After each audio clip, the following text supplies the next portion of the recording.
Stand by to launch FanStream Sports. 3, 2, 1. Let's start. Hello, sports fans. Welcome to FanStream Sports. Nothing but pure sports. This is the JP Show. JP, it is so good to hear you back on the air. Stand by. Now, here's JP. All right, welcome into a Wednesday. It's a hump day edition of the JP Peterson Show. It's a special hump day, though. We're not only just getting over the hump to a weekend, right? That's just not any weekend. We're getting over the hump to the weekend. Opening day of the Rays playing in Tampa. Outside baseball. You know what? I am going to say this right now. I'm not going to call Steinbrenner Field a minor league ballpark. I'm not doing it.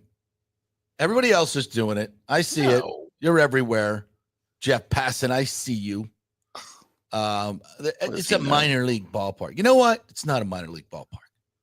It's a spring training home of the New York Yankees, a major franchise, and it's a badass stadium. So let me just say that right off the top. It's not a minor league park. That denotes Appleton, Glens Falls. Right. No, this is Tampa.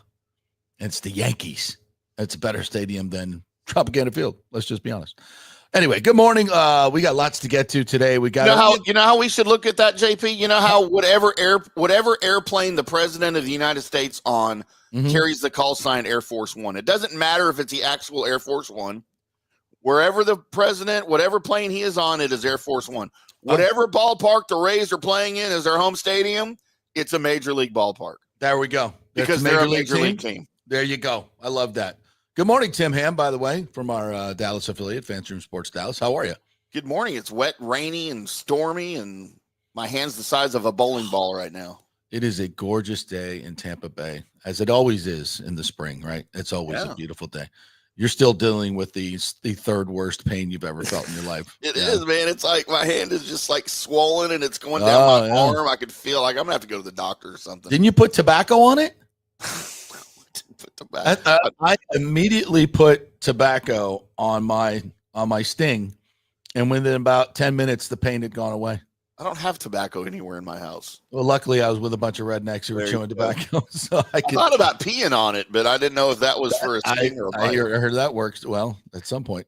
Ice and tobacco works. Huh. So, that's good stuff. Listen, I know he put out a tease about the Rays, and that's why I worded it the way I did. We have an interesting development. It is not a big development. It is not, I don't want to oversell it, but we have an interesting development in the Rays sale/stadium saga. So we'll get to that here in short order. By the way, opening day is a sellout, as we predicted it would be, even at $300 a ticket. On Twitter, I was going back and forth last night with some folks about, and some guy spit some AI stuff out of me. AI says that the ticket price is bought. AI ain't always right. All right. And so many Rays fans came to my defense, basically saying, yeah, I looked at what I paid last year for opening day was $60, and the similar ticket was going for $300 at Steinbrenner Field. So yes, they doubled, tripled, quadrupled the prices, and they still sold out opening day. And he'll make more gate at Steinbrenner Field than he probably made at Tropicana Field last year for the season, most likely at these prices. But it's similar. Certainly not a huge revenue hit like they've been talking about. That's not happening. So I think it'll be well attended. I think all signs point to a very positive reaction here at Steinbrenner Field. So we'll get to that. Set up the show for you. BJ Daniels, USF, is going to join us at 11:30. We're going to talk about all things USF, the football program, the basketball program, their new head coach, Brian Hodgson, by the way, who will be introduced. His opening press conference is 10 o'clock Friday, just before the Rays opening day. Probably didn't have a whole lot of choices in that, but maybe not the best choice. But anyway, love the hire. The more I know about this guy, the more I love him. Seen some of his videos. Dude is he is a vibe. He's a vibe all of his own. So we'll talk a little bit about that. Joe Willis, the head coach at Plant High School, basketball coach, is going to join us. Talk a little local hoops. They got a big all-star game coming up. Johnny Gerber is going to join us, our PGA Pro professional, who was red hot this weekend with the picks. So we'll get his picks for this week's PGA Tour event. And we got Rays news and, of course, the Lightning last night with a shellacking of the Penguins. 4 goals in less than 4 minutes in a blitzkrieg lightning strike in the first period, and they did not look back. That was a tremendous performance last night by your Lightning as they kind of moved the lines around a little bit to maybe what we're going to see, a little bit more stability. I think the tinkering has been done. I think Cooper's now kind of settling on some lines, so we'll talk about that as well. All right, so let's get into the Rays. So very interesting development, I think. Yesterday, I was sent this public records request, a public records request that has been made to Pinellas County, and I'm told also has been made to St. Pete as well, the city council. It is a very extensive public records request.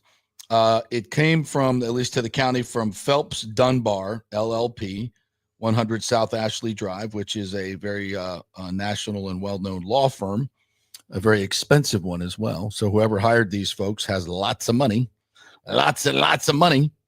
And so the public records request to the county, basically it reads, per Chapter 119 Florida statutes, please provide electronic copies of the public records responsive to the records requests that are attached in Appendix A for the period July 15th, 2024, currently. If you blah, blah, and there's some other procedural stuff there. Okay, so here are the people that were requested. Correspondence between all of the the commissioners, Pinellas County commissioners, Chris Shearer, Brian Scott, Vince Nowicki, Dave Eggers, Chris Lotfula, Kathleen Peters, Renee Flowers, Barry Burton, who I believe is their counsel, Bruce Rector, and Jennifer Poirier. So these are all counsel persons or lawyers, attorneys involved in stadium stuff. Not only for the Rays, but for the Phillies as well. And this is where it's very interesting because the public request, records request, includes a lot of these Phillies folks, including John Middleton, the owner, Dave Dombrowski, the president of the Phillies, Stan Middleman, who was a partner in the Phillies, one of the owners, one of the limited partners, Sam Fuld, former Rays outfielder and general manager, John Timberlake, who was the director of operations in Florida for the Phillies. All communications between the Rays, Phillies, and Barry Burton, their counsel. Interesting. Rob Manfred is on the list. So I think this is kind of key. Anything with the county officials and Rob Manfred and electronic documents has to be provided. There's a couple other folks here that I'm not lower level MLB folks. And then also between Stu Sternberg and the commission, Matt Silverman, Brian Auld, the 3 key players in the stadium negotiations, and anything to do with Phillies Bay Care Park and hurricane repairs.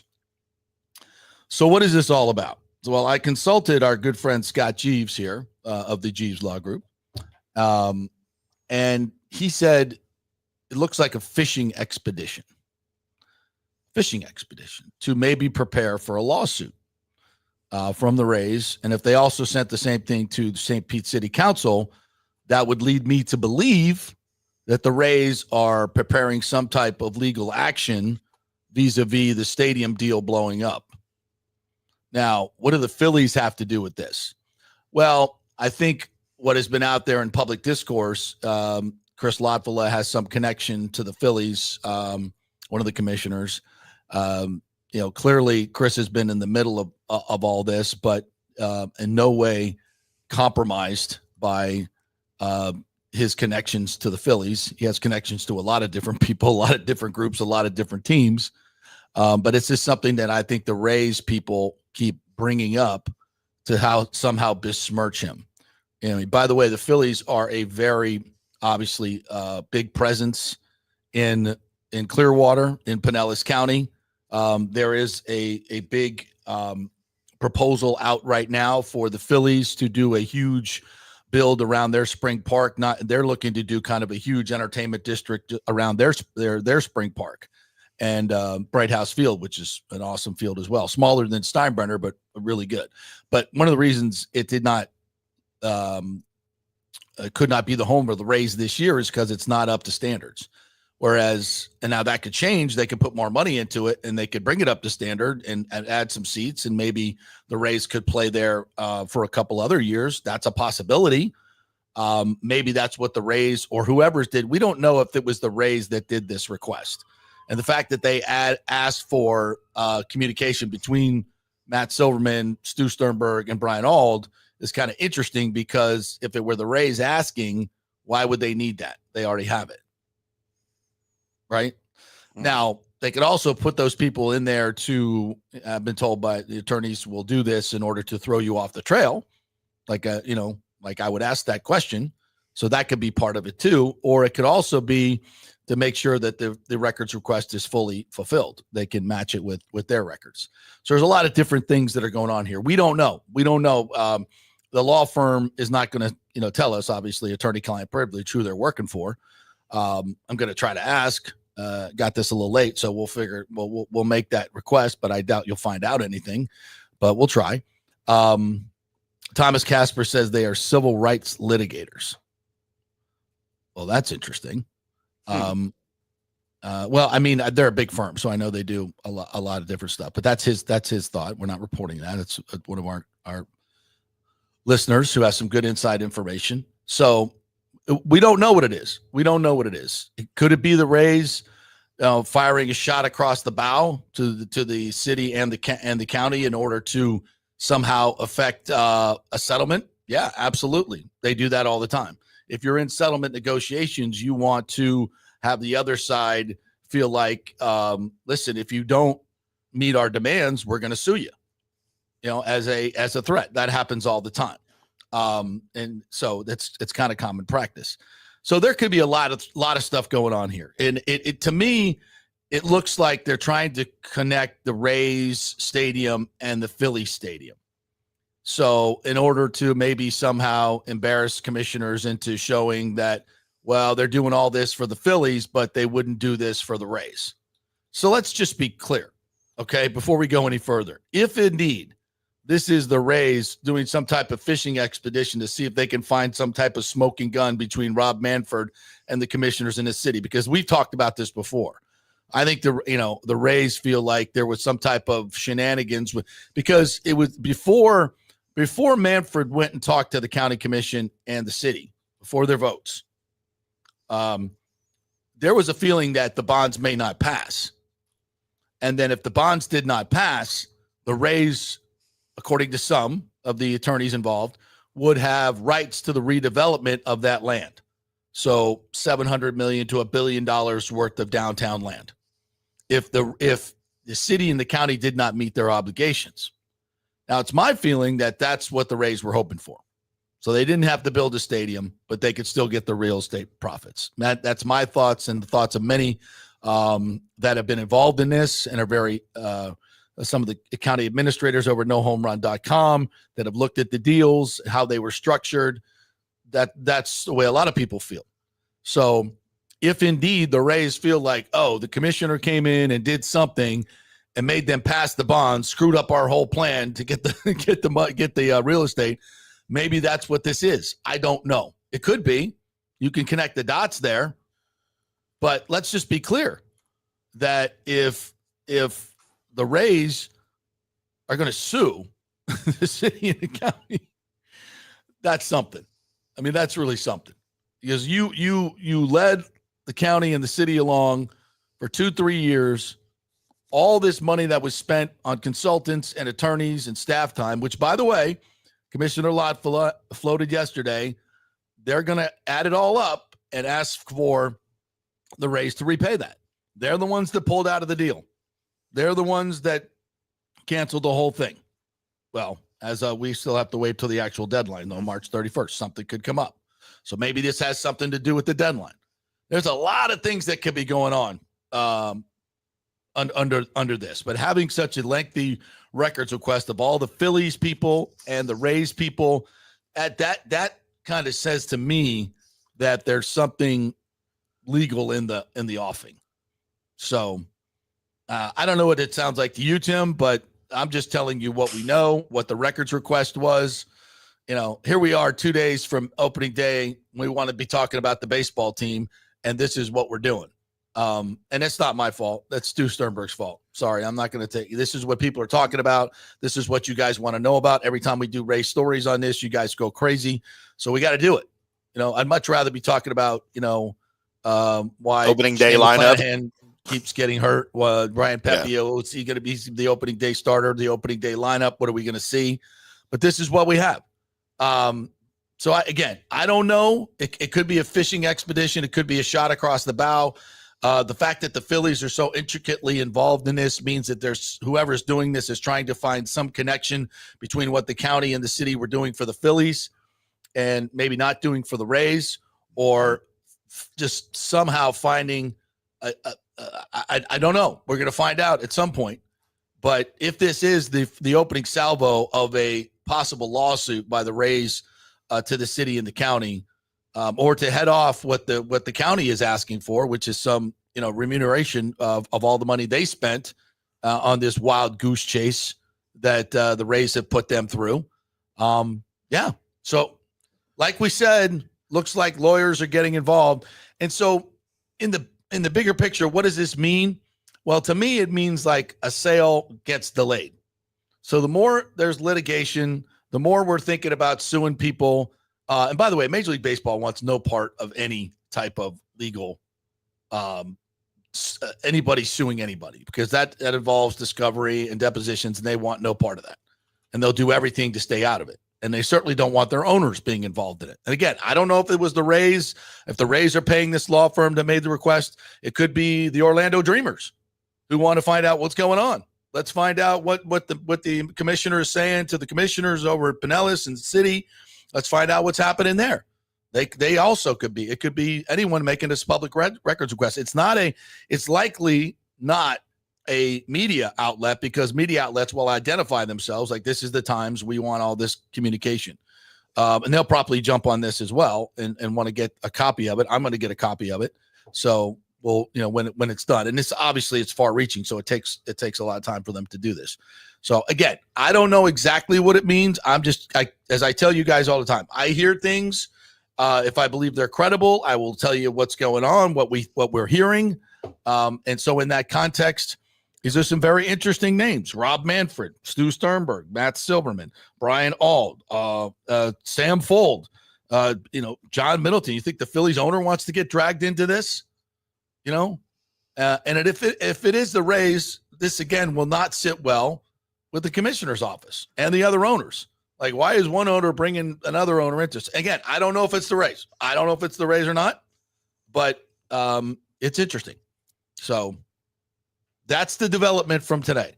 What comes of it, we do not know. So maybe nothing, maybe everything.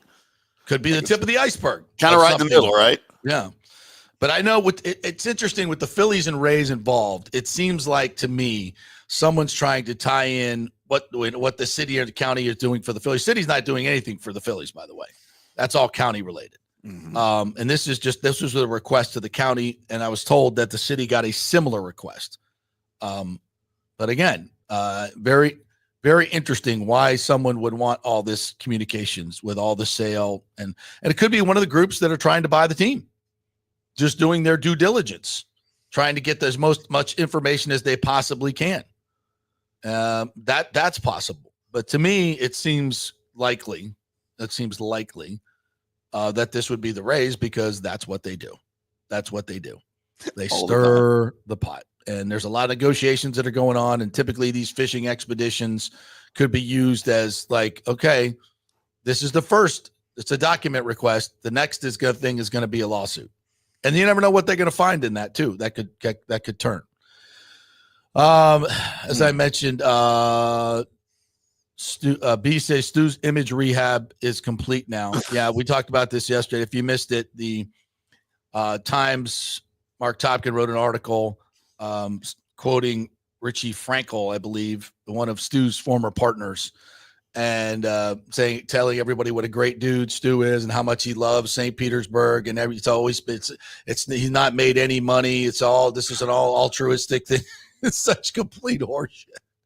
And then you go through where the Times on Twitter posted the story, and you look at the comments, and 99% of the comments are like, "This is a joke. What an absolute! I mean, I can't believe you wrote this. What are you doing? It's an embarrassment. Sell the team. Stu's I mean, 99%. Like, I just don't understand.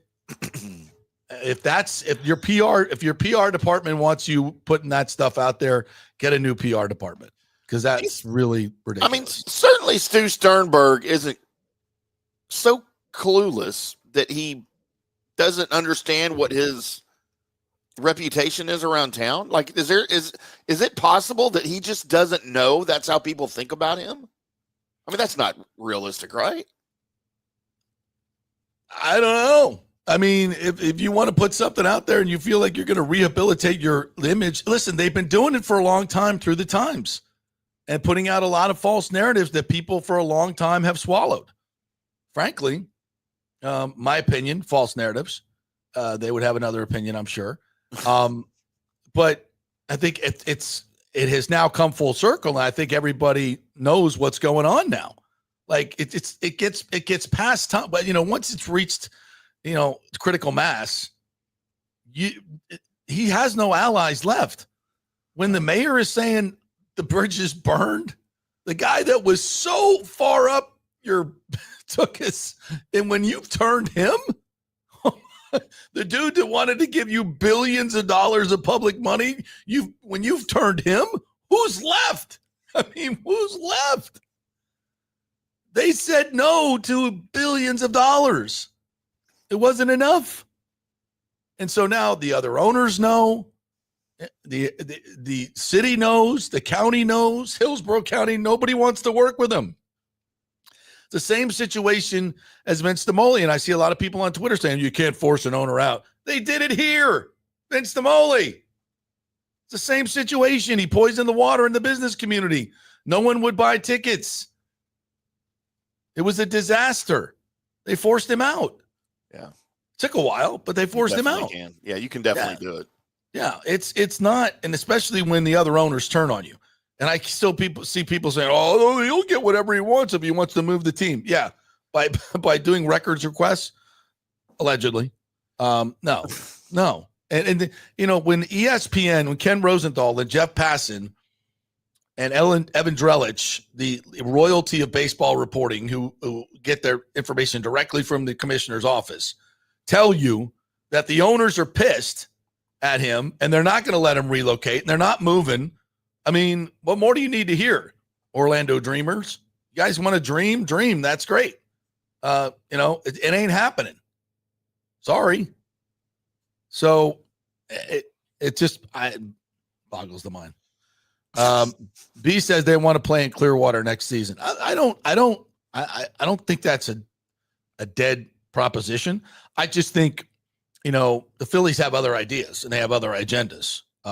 And they want a sizable amount of money from Pinellas County, which, by the way, Pinellas County just got $812 million in federal relief for the hurricane.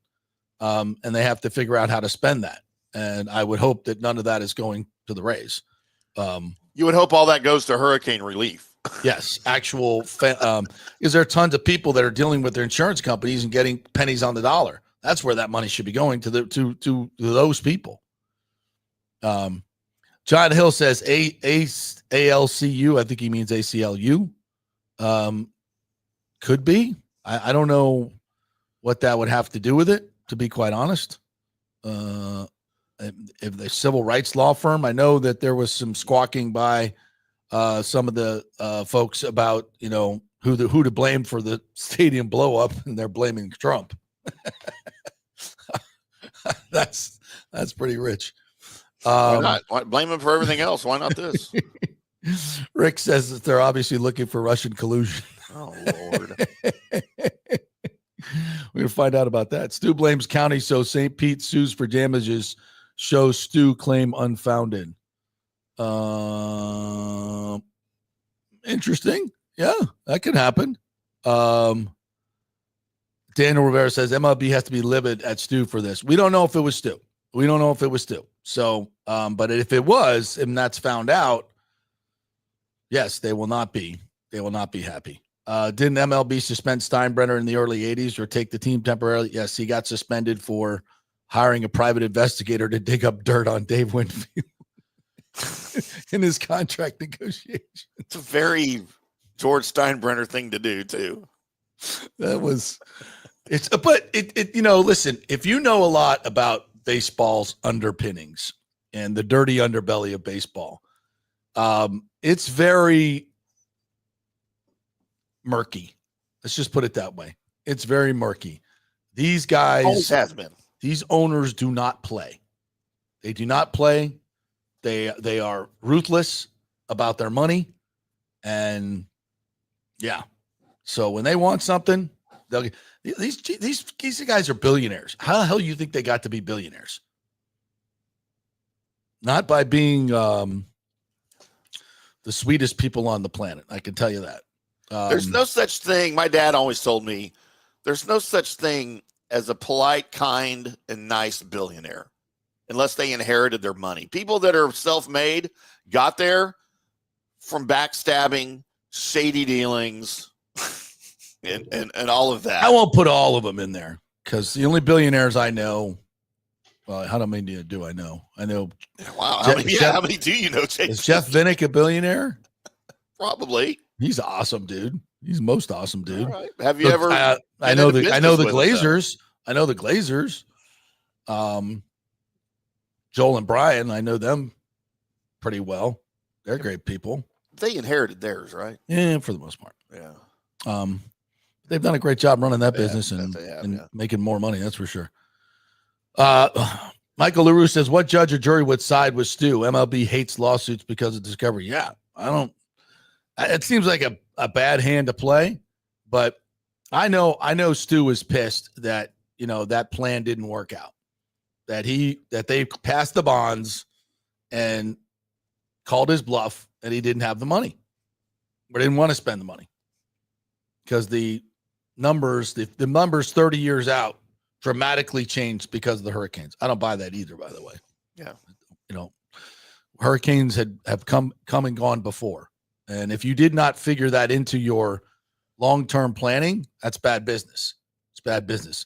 I mean, people act like, oh my God, 2 hurricanes came through and the fabric roof came off. Who saw that coming? Who didn't see it coming? It's only been there 30 years. I mean, I said this before that hurricane happened. And it's years ago when other hurricanes came through. I'm like, is that roof going to hold up? It was already ripped and torn, by the way.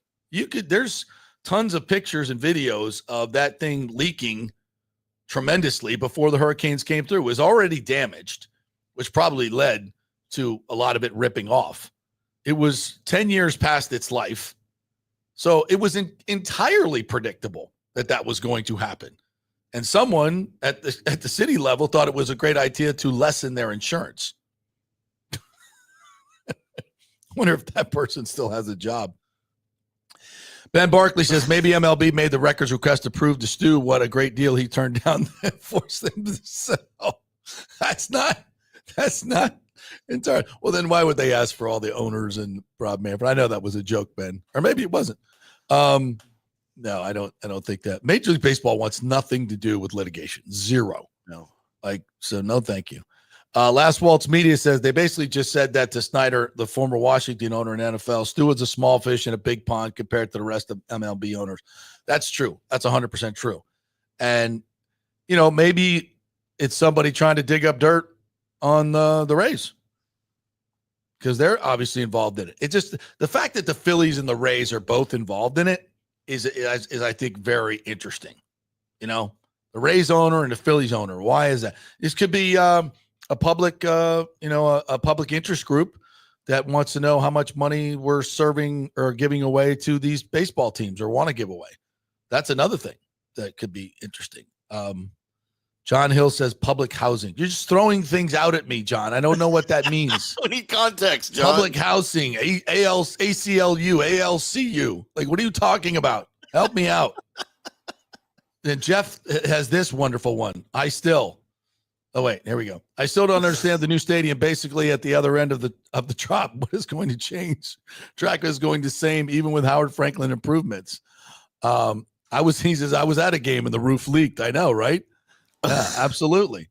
Howard, welcome to the Howard Franklin, by the way. We got our new Howard Franklin open. That was always the dumbest thing ever. Like we got a new stadium. Where are you going to put it? Right next to the failed location of the old one? Oh, whoa. Yeah, well, yeah. Let's build the stadium right next to that one. I love my seal imitation. Mark. It's like, that's the first thing I said. It was like, why would you do that? Wait, well, let's see what the deal is. Oh, it's $2.4 billion in public money. Yeah, to build a stadium. And guess what? When the Rays got to the end of it, they said, you know what? The numbers don't work. Well, duh. The numbers never worked. Who saw that coming? Oh, yeah. We're a year later after we signed the deal. Now our future projections for 30 years don't work. What? That made me, and nobody's even questioned that. And I'm like, What? That doesn't make any sense. Well, the hurricanes changed everything. Hurricanes have been part of this area forever. Who saw that coming? Me. I saw hurricanes coming. Didn't you? We get them every year. Like 15 of them. I mean, what? The hurricanes changed the whole thing. Ow! How? No, it was a shitty idea from the beginning. That's why the numbers don't work. Same location. Same. Oh, and I mentioned this last week. It's worth mentioning again. I ran into someone who does mail order stuff in Pinellas County. Did that for 20 years. You know what he told me? Mailings, so advertising mailers. So you're constantly sending mail out in snail mail to the residents in Pinellas County. And you know what he told me? 50% of the people are gone in the summertime in Pinellas County. 50% leave the county. In that baseball season? Yes. So the 4 months of baseball, 4 of the 6 months of baseball season, half the county leaves. So not only you have 600,000 people within only 600,000 within the 30-minute drive of the Trop, but half of them leave during baseball season. Did somebody ever think to look that up? Hey, let's put the stadium here. In fact, let's build another one right here and spend $2.4 million of public money to do it. That's a great idea. That's awesome. Oh, my God. Does anybody do any research? No wonder nobody shows up. The damn county's empty during the summer. And, of course, it is because it's hot as hell. And everybody, I mean, if you...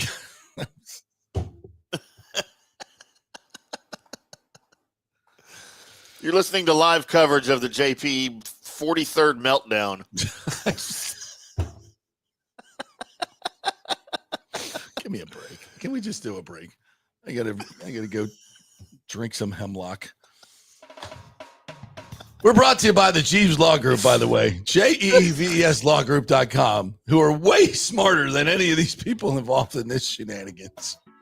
If you have any legal questions whatsoever, the Jeeves Law Group is here to serve you with a free case evaluation. They are local, they are trusted, and they get results.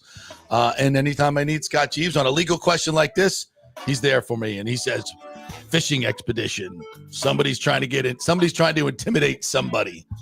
Isn't that awesome? Isn't that awesome?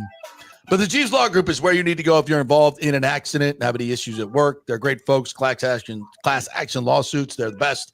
JeevesLawGroup.com. Non-attorney spokesman offices, St. Pete and Tampa. And St. Pete. Did I mention St. Pete? Great place for a law firm. Terrible place for baseball. Back in 3. Hurricane Helene put a hurting on Tampa Bay, and for many of you, the rebuild will be a long process. You must beware of unscrupulous contractors offering up quick fixes for incredible prices. It's a scam. So go with long-standing, reputable companies like Third Generation Plumbing and AC. My friend John Rodriguez has been serving Tampa Bay since 1995 with hundreds of 5-star reviews. If you need a new AC system or any home repairs from Helene, they will work with insurance companies to get you taken care of quickly, expertly installed, of course, and a 1-year maintenance plan and 10-year warranty included on all AC units. 0% financing for 60 months. Contact them at thirdgenerationplumbing.com or 813-961-8024. That's 813-961-8024, thirdgenerationplumbing.com. So many of our Tampa Bay neighbors are finding out the hard way from Hurricane Helene that homeowners insurance does not cover flood damage. You must have flood insurance. It's a separate policy. Immediately call Italiano Insurance at 813-877-7799, and they will shop around to find the best policy before rates go up. Lock it in. Over 60% are underinsured in Florida, or you're not getting your discounts that you're entitled to. So do an insurance checkup at Italiano, and they could save you thousands of dollars. Italiano will make sure you're with a highly rated insurer, so there are no surprises in your time of need. Our hearts go out to all our neighbors devastated by Helene. These are the times we're proud to protect all the pieces of your life. Italiano Insurance, 813-877-7799.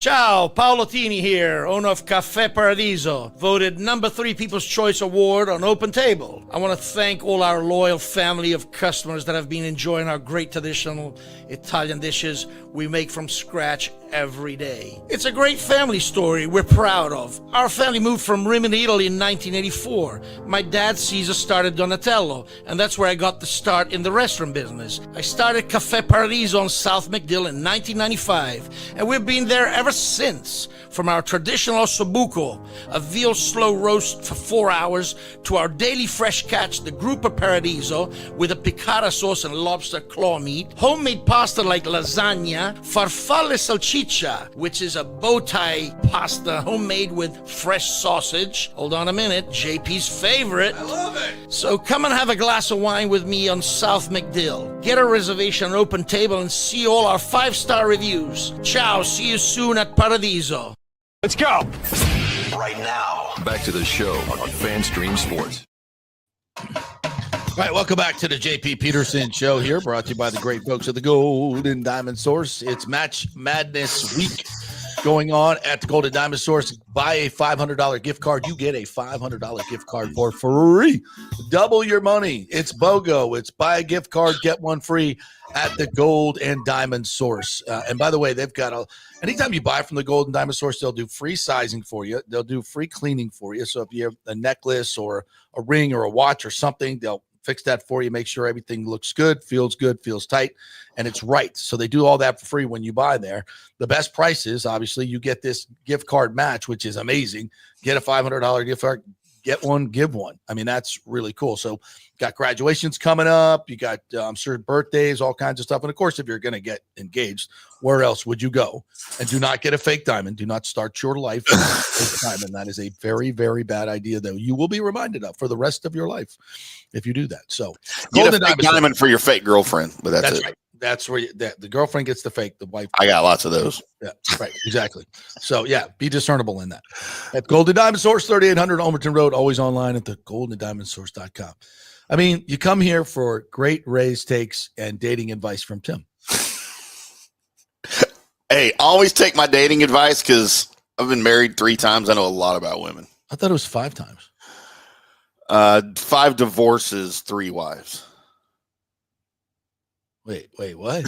Just kidding. No, it's just 3. Okay. It's only been 3 that I can remember. I don't know. Okay. Yeah, it's been a long life. All right, let's get into some of these other great things that are going on here locally. Like your Tampa Bay Lightning last night. I was working the game, and I don't know if you saw this on my story, but we have the future number 1 draft pick of your Tampa Bay Lightning. I met him last night. Very impressive.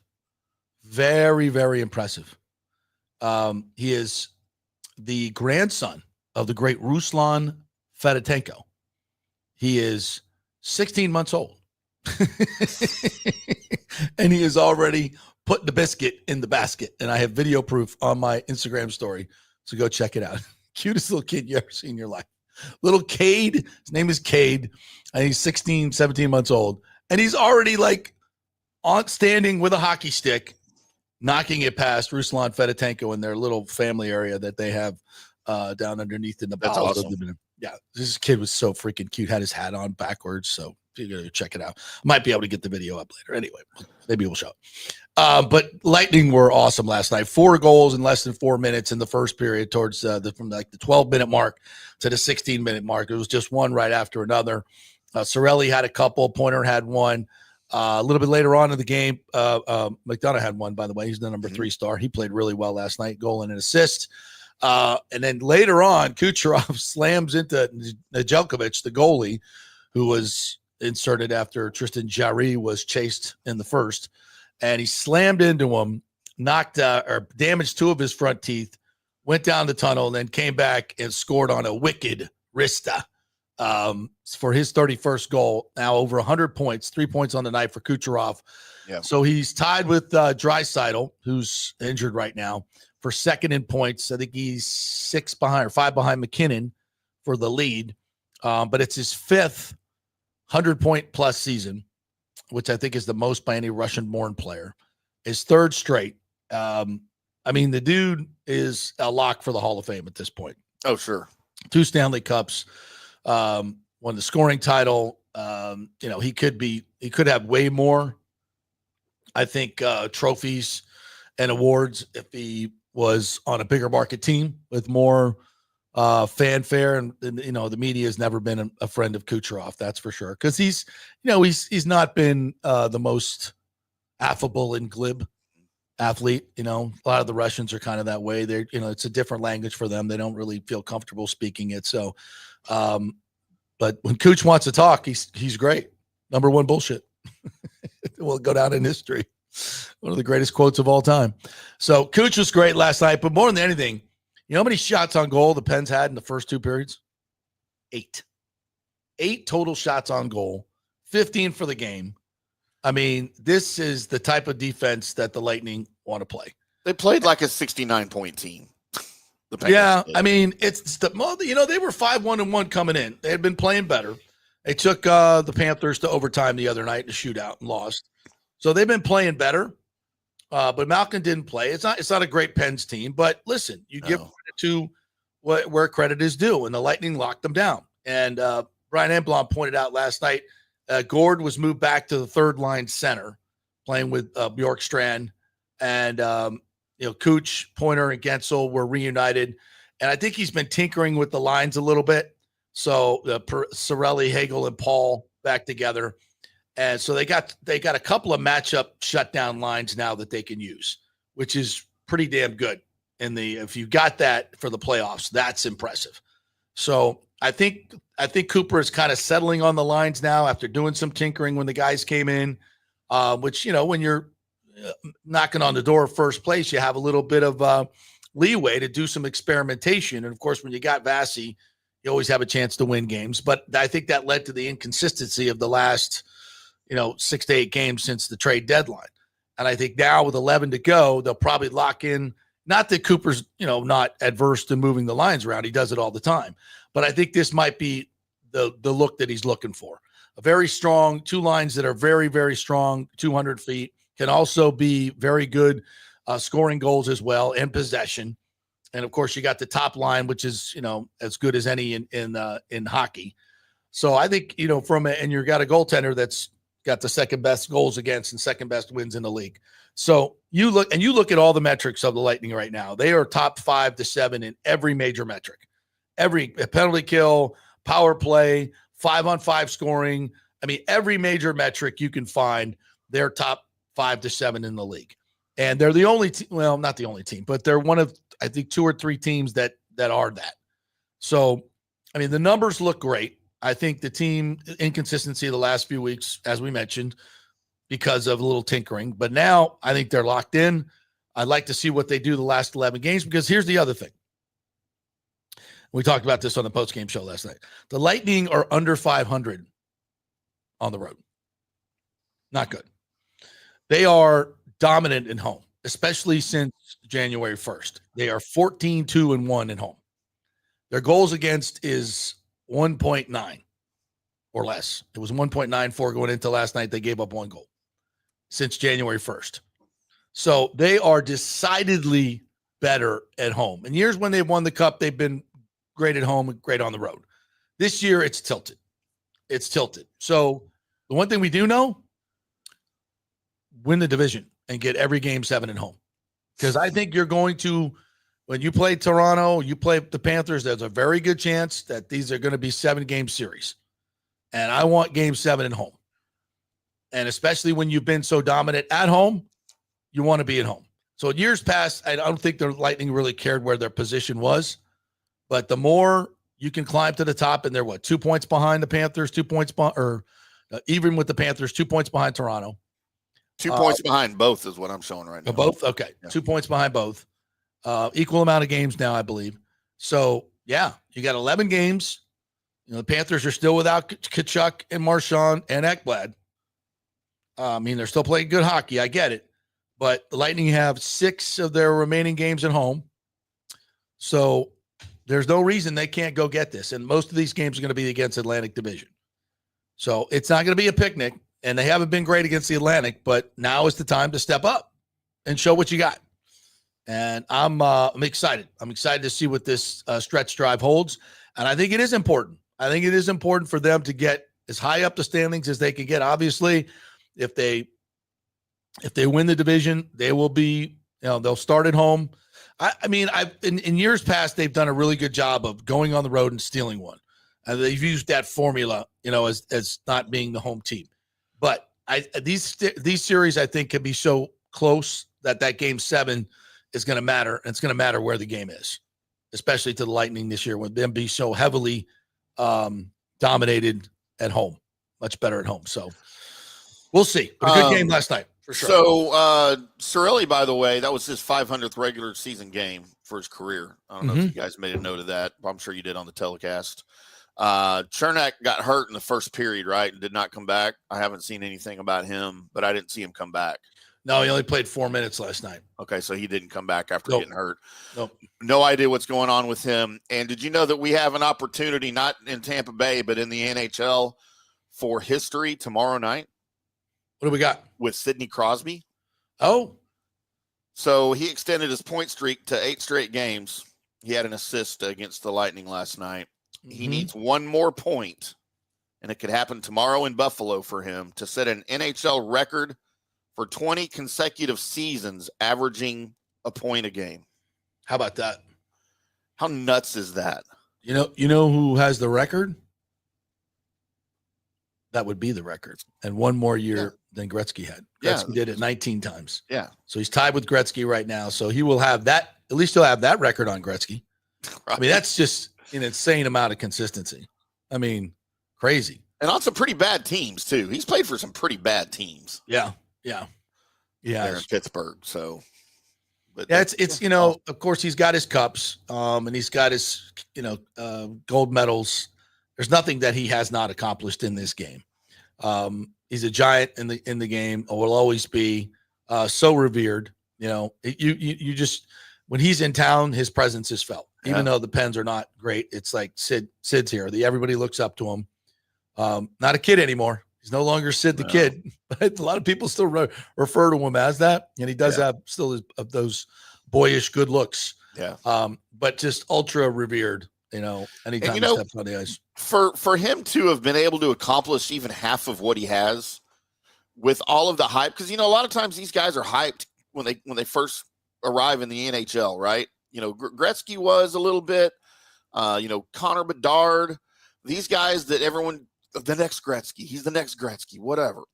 It is so hard for these guys to live up to those expectations, and a lot of them don't. A lot of them, they crumble. But guys like Sidney Crosby, man, he took it on, and look what he's done, and he's not done yet, Who knows how many years he's got left in him, but it's just amazing the consistency that he's showed on one team, by the way, for one team, for all these years. And, that's a pretty notable achievement to get that 20 seasons. So no question about it. And I want to talk a little bit about Cirelli and Hagel for a little bit here. We talked about this on the post-game show last night with Brian Engblom, and I mentioned that. I said, coming into this year, I don't think anybody in the NHL would have said, Cirelli and Hagel are top tier guys. They're not in that level. So you go through a season where Cirelli now has 6 more goals than he's ever had. He's topped out at 20. Now he's got 26. Hagel's got 33. He got another one last night, and without a single power play goal, the most goals ever without a power play goal, by the way. And the way they teamed up on Team Canada to win the Four Nations as well, and it looks like the Lightning are going to make a deep run. Listen, they're not going to be mentioned with the Dreisaitl's and the McKinnons and the Kucherovs, but I think when you look at these two guys and what they've become, they're just a notch below the elite players in this league, and they're the guys that you need to be the glue to win Stanley Cups, and they've proven that. And and I just, shout out to Cirelli, and he shut down Crosby last night. He shuts down just about everybody they play, and he and Hagel are difference makers and at an elite level. So it's we want to talk about Pointer and Cooch, and Gensel's having a tremendous year. It's 4 30-goal scorers. The only time we've ever done that in franchise history, and the only team in the league to have that. This is really, really incredible stuff what this Lightning team is putting together. But it's interesting. I still feel like the fan base is kind of like, we're not that good. I'm like, why? Like, I don't sense the, excitement for like this is an elite team. The numbers show you they are an elite team. And maybe it's because of the 2 first-round exits the last couple of years. It's kind of a show me thing. And the Panthers obviously have had our number of late. Okay. But let's look a little deeper. Let's have a little bit more confidence. And you got the best coach in the game as well. So, and that was Coop's 13-year anniversary of his hiring yesterday. So I'm bullish on the Lightning. I think they got a great shot to go deep in this tournament. I'm looking forward to it. I'm looking forward to the last 11 days and see how they zero in on what they're doing, because I think they've got a great shot. Great additions. I think they're going to pay dividends in the playoffs with Bjorkstrand and Gord. Even though they're not lighting it up, I think it's just made us a better team all the way around. So looking forward to it. All right, a couple other notes before we get to Johnny Gerber at the top. Talk a little golf. Sua Opeta is signed a 1-year deal with the Buccaneers. And he's kind of a guy like Bryce Hall we talked about yesterday with Scott Reynolds at Pewter Report, that you didn't have him last year. So he's almost like another free agent addition this year. Right. Yes. Look, any depth that you can have at offensive line with a guy that big and has, starting experience with the Eagles. I think he started 10 games. That's huge. Depth on the offensive line. First of all, you've got, in my mind, a top 5 offensive line, maybe top 3 offensive line in this league right now. Mm-hmm. With Wirfs, the best left tackle in the league. Bredesen had a great year. Graham Barton in his second year now is going to get even better, bigger, stronger, faster, smarter. Cody Mauch had a great bounce back year, and Gedeke has a tremendous right tackle, the best tackle tandem in the league, in my opinion. So you've got a top 3 offensive line. If you got some depth now. Now you lost Robert Hainsey, who's a really good swing guy who could play center, both anywhere along the line. But you got Opeta, you got Evan Klein. They signed Heck, kind of be your swing tackle because they lost Schooley. So I think they're a good shape. And more than anything, they retained their coaches, Carberry and Bucucci. That's the big thing along the offensive line. So that's good. Greg Auman reporting, Fox Sports, the Tampa Bay has hired Zach Beistline to be their director of football research. Beistline has spent the last 12 years with the Jacksonville Jaguars, with his highest title being director of game management. Which is basically the same role, right? Yes. You would think. I wonder why Cohen was so eager to get rid of him. Oh. Bring his own guy in to do that? I mean, he didn't have a guy like that in Tampa. He wasn't the coach. Yeah. Isn't that kind of curious? Yeah, it is a little. It's a little. This is from the Pewter Report. There's been an entire offseason with saga of the Bucs and Jags going back and forth with personnel hire attempts. Liam Cohen went from Tampa to Jacksonville, as did John Van Dam, tight ends coach. Meanwhile, the Bucs denied the Jaguars the opportunity to interview O-line coaches Kevin Carberry and Brian Pacucci. Assistant GM Mike Greenberg elected not to interview for the Jags general manager vacancy, showing his loyalty to the Buccaneers. Beastline, not sure how you pronounce it, going from Jacksonville to Tampa Bay. It's the first time this offseason the Bucs are taking someone from their organization. So Zach went to school at North Carolina, should provide an immediate impact with some in-game decisions for head coach Todd Bowles. During his coaching tenure, Bowles has been credited with the ability to keep the team together and having a cohesive group, but has been criticized at times for his in-game management. Guilty. Questionable timeout usage. Guilty. And making critical decisions. Guilty. As charged. Again, I think this is a great move. I don't know anything about this guy, but I guess he's been doing it for 12 years. Anybody that can help is going to be welcomed, I would think. They did their due diligence. They think this is the guy. Again, it's not just about calling timeouts. It's, one of the things I disliked the most about that playoff game was with 4.5 minutes left, you kick the field goal to tie it with Washington, and then you give the ball back to Jaden Daniels and an offense that you have not made punt all year long, all game long. And they've been making 3rd and 4th downs at a 50+% clip. Yeah. And you leave it to your defense to win the game, and then you're not even aggressive on defense. You just, you got Yaya Diaby covering a running back in a crucial situation. I thought it was bad game management from Todd Bowles on how he finished that game, not only just from going for a field goal, but also allowing the Redskins to just bleed the clock and not get your 4th best offense a chance to answer. That's inexcusable.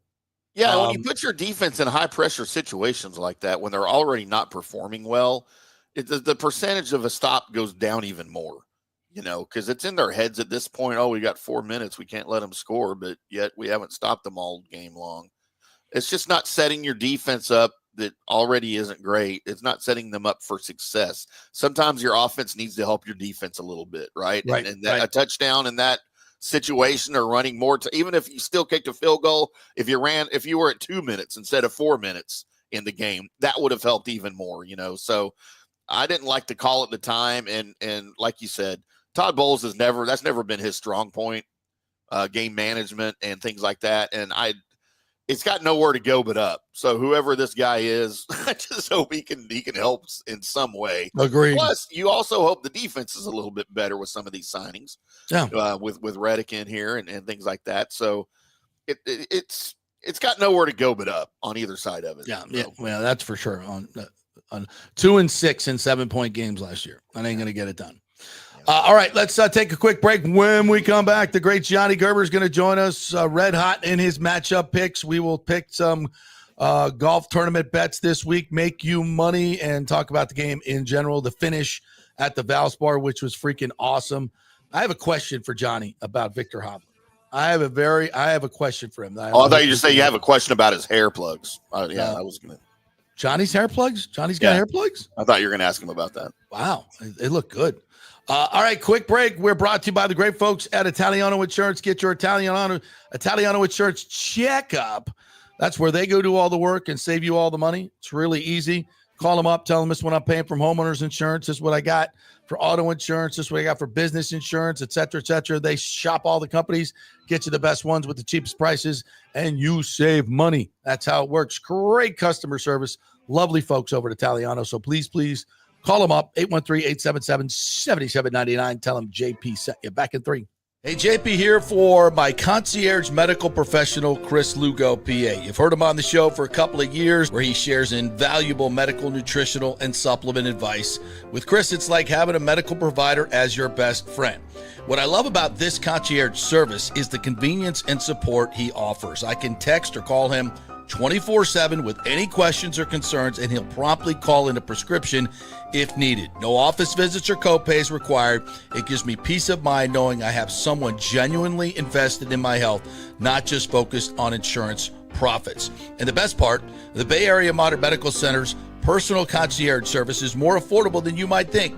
Don't let insurance companies dictate your health care. Take control of your health and wellness today. Visit BAMMC.com for more information and to schedule your initial free consultation. Empower yourself and take charge of your personal health with BAMMC.com. Hey guys, February's birthstone is amethyst, a stunning purple gem that symbolizes peace, protection, tranquility, and sincerity. Celebrate her birthday or your 6th and 17th wedding anniversaries with an unforgettable amethyst gift. And of course, for over 40 years, the Gold and Diamond Source has been Tampa Bay's most trusted name in fine jewelry. We only sell natural diamonds. If it's real love, it should be a real natural diamond. Don't get a fake. The Gold and Diamond Source first-time buyer program will help you learn about the 4 C's, what style, shape, and color works best for you and your unique style. Folks, it's the best customer service. They make it so easy for you, and they're not going to push you into something that you cannot afford. 0% financing for up to 5 years. If you finance $5,000, it's only $83 a month. Also, you can turn your old, unused gold into cash or a stunning new piece. With gold prices soaring, there's no better time to trade up. So get that old jewelry and bring it on in. You know where, the Gold and Diamond Source, 3800 Omerton Road, always online at thegoldendiamondsource.com. JP here for the Jeeves Law Group and my man Scott Jeeves. If you're going to hire an attorney, do you want some guy looking for a quick settlement and a quick buck, or do you want an attorney with some chops? Scott is a board-certified civil trial lawyer and a certified circuit court mediator. Been practicing in the Tampa Bay area for over 30 years. He is a peer-reviewed AV preeminent rated civil trial lawyer. They just don't hand out those classifications. He's been the lead class action counsel on many complex consumer protection cases and has handled hundreds of serious personal injury cases. He's dedicated his career to protecting injured victims and is committed to vigorously representing you. We're local, we're trusted, and we get results. Personal injury and personal attention. Call for a free case evaluation. That's 888-9-JEEVES. That's 888-9-JEEVES. The Jeeves Law Group. Let's go. Right now, back to the show on FanStream Sports. All right, welcome back to the JP Peterson Show here as we roll on this hump day. We got Joe Willis coming up, Plant head basketball coach. He's got a big all-star tournament coming up. We're going to talk a little local hoops, talk some NCAA tournament as well with him. And PJ Daniels, former USF quarterback, Super Bowl champion, will join us at 11:30. But right now, we're going to talk some golf with our man, Johnny Gerber, our PGA pro extraordinary. Man, that hair looks good. Are those plugs, really? Listen, wow. It's pretty impressive, isn't it? JP, I want some of them plugs. If you listen to him, you know it's not going to take you very far. You know that. And jealousy is nowhere. Gets him nowhere. Trust me. I'm just telling you. I have a couple things that are really good in my life. My hair is one of them. So don't take this away from me. I mean, just don't take it away from me, please. My golf game's not very good anymore, but I still got my hair. You got what you paid for. That's all I'm telling you. No. It's genetics. It's genetics. Oh, yes. I mean, you still got another thing going for you too, Johnny. I could hit it like Jesus. You can hit it like Jesus. I'm friends with you. Is that it? I'd say everybody loves that. Yeah. Yeah. I've seen you hit a golf ball, man. It goes far and it goes straight in. It's amazing. So, rough life. Are you rested up? Are you rested up from last week? It is Wednesday. I figured Monday, Tuesday you wouldn't do a show, but good for you that you did and you kind of jumped in there. I figured you'd be hurting on Monday or Tuesday. Bro, I am a machine. I am la machine. I did. So yeah, we did Thursday, Friday out there. We did the Hooters Alness with Scotty Fitz and the boys. Yeah, Gruden was out there and the Barstool guys were out there. Then Friday, we did some other hospitality. So that was a lot of betting going on. I remember that where I won a few dollars from Scotty. Yes. Getting Scotty Fitz drunk on the golf course or in any type of betting is a very profitable. Okay. So that was and then Saturday, Ashley and I did the snake pit hopper. So we popped around to those hospitalities all day long. Then did the Jordan Davis country concert afterwards, which was fantastic. And then we sat home in a beautiful house and watched the final round unfold. And what a final round it was, partner. So yeah, I got a little rest on Sunday to get back at it. But what'd you think of that finish? What'd you think of that finish? It's great. You know, you look at something like that, and I want to lobby. Tim and I had these conversations about how they can maybe fix some of these things. And we had that conversation about maybe creating a West Coast swing, a Florida swing, and a Texas swing, and you have them all together. But certainly they need to move the signature events around, and Valspar has to get it. I mean, listen, Right? I know the guys love the golf course. I know it's very difficult for them. But it just fits poorly in their schedule, most of these guys. Yes, and yes. that is the hard part for this. I know they like the golf course, hospitality central there in Tampa. Most of the time it's great weather. Look at those things that the snake pit area and all the hospitality. It's very accessible. Amazing. They love it, man. These guys love it. So they got to figure out a way to get it. It's going to be a signature event soon, but there's other ways to kind of go around it. Now, how does that work?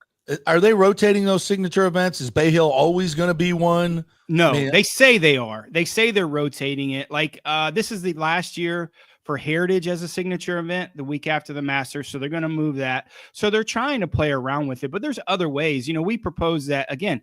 Let's have the Florida swing that you have all 4 events in a row, and if your point system in those 4 events, you get a bonus, just like the Aon Championship. Like a little mini season. The swing is like a mini season, and you score points in that. I like that. And you do the California, same. Texas, Florida. Yeah. Yeah, you do the same thing in Texas. You group all those. So you have Houston, San Antonio, Fort Worth, the Colonial, and the Byron Nelson. You have all 4 of those in April, May, and then whoever finishes the best on those 4 events. Now, most of those guys are only going to probably play 3 or 4. 3 out of the 4, but some of the guys might play any if they're close to getting that bonus. So there's really creative ways that they do it, but that signature event certainly needs to be there. And it just goes to show how good that finish is. Those last 3 holes with all that drama, with an hour left in the telecast, you didn't know who's going to win. No way. You just didn't. And I certainly, with all the demons that Victor Hovland has, he was one of the guys I was like, oh man. But sometimes, I don't want to say love is or dumb is dumb, right? No expectations. Well, that was my question to you. So he comes into the press area after winning and says, "Yeah, I have no idea where it's going." Yeah. And he just hits he hit 3 iron from two something on 16. Yeah. 4 feet, makes birdie, and then 222 par 3 on the 17th, hits it to 12 feet and makes birdie. Those 2 birdies back to back. While JT I think he bogeyed both of them. Yeah, and I didn't think he could keep up his putting performance that he's had the first couple of days, because I just thought he didn't really hit it that well. And for a tour player to self-admittingly say, "Man, I'm clueless," that's very rare. I never heard that. Never be that candid. He missed 3 cuts in a row coming into the week. So maybe that helped him. Maybe that really helped him. And what'd you say the other day? Maybe that middle-aged woman that was walking around with him maybe gave him some confidence also. The slump buster? The slump buster might have. Yeah, if you missed that story, I'm out there watching him on a Thursday or Friday, kind of thin crowds. You're right up next to the rope. He's teeing off on 13, and this woman's like, "Victor, can you come give me a handshake? How about a hug, Victor?" Like within 10 feet of him. And then comfortable. Was that Terry Purdom? Was that Terry? Was Terry out there? It wasn't Terry. It was, a lovely older lady, maybe in her 50s or maybe 60s. It was Terry. I don't know. And she was very aggressive. Very aggressive. Sounds like Terry. It fits the mold. I love you, Terry. I love you, but it does fit the mold. But he was doing everything so he'd hit it. He hit a good shot, 13, and he's just standing over there waiting the other guys to play, and she's still talking. She's like, "Victor, give me a smile, Victor. Give me a smile. Don't be so grumpy." I'm like, "What do you do if you're a player? What do you do?" You block it out. You try. You either indulge in it and just go give her a big hug, or you just block it out. I think that's what he should have done. Yeah. Get it out of the way. Shut her up. At that point, what did he have to lose? He already figured his golf game. He couldn't hit it anywhere. So what? Well, maybe that was Thursday. That was Friday. He barely made the cut, and then he wins. So maybe she was the answer. Maybe there was something going on Friday night. You never know. I should have asked that in the post-game press conference. What a great event, though. Have they done any renovations in some of the condos and stuff out there? No, I haven't been out to Innisbrook in a long time.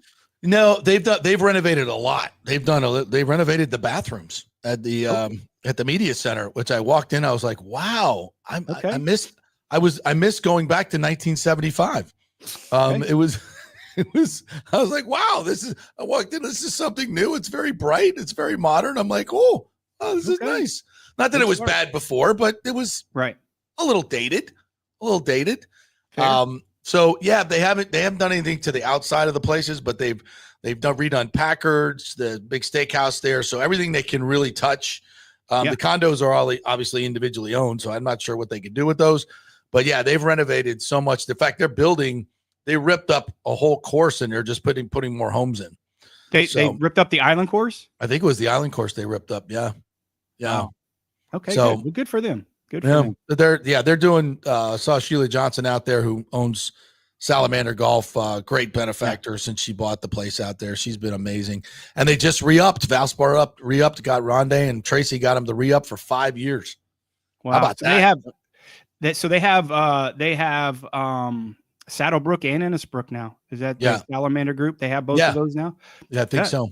That's good. Well, Tracy West does such a great job, and the addition of Rondé obviously brings some cachet to the tournament. I know he's a great buddy of yours. I know he loves golf. So, for him to kind of take that on himself and put it under kind of his wing a little bit has certainly helped the event. And that's one of the reasons why I certainly think that, they're going to get a signature event. I don't know how they're going to do it, but it's going to be here pretty soon. And once that happens, some of these guys that maybe haven't played there yet or see the hospitality at Tampa, if they play it once, they'll come back and play it again. That's why you see so many repeat guys come. They had 24 of the top 50, which for a non-signature event is pretty damn good. Not bad. Yeah. Not bad.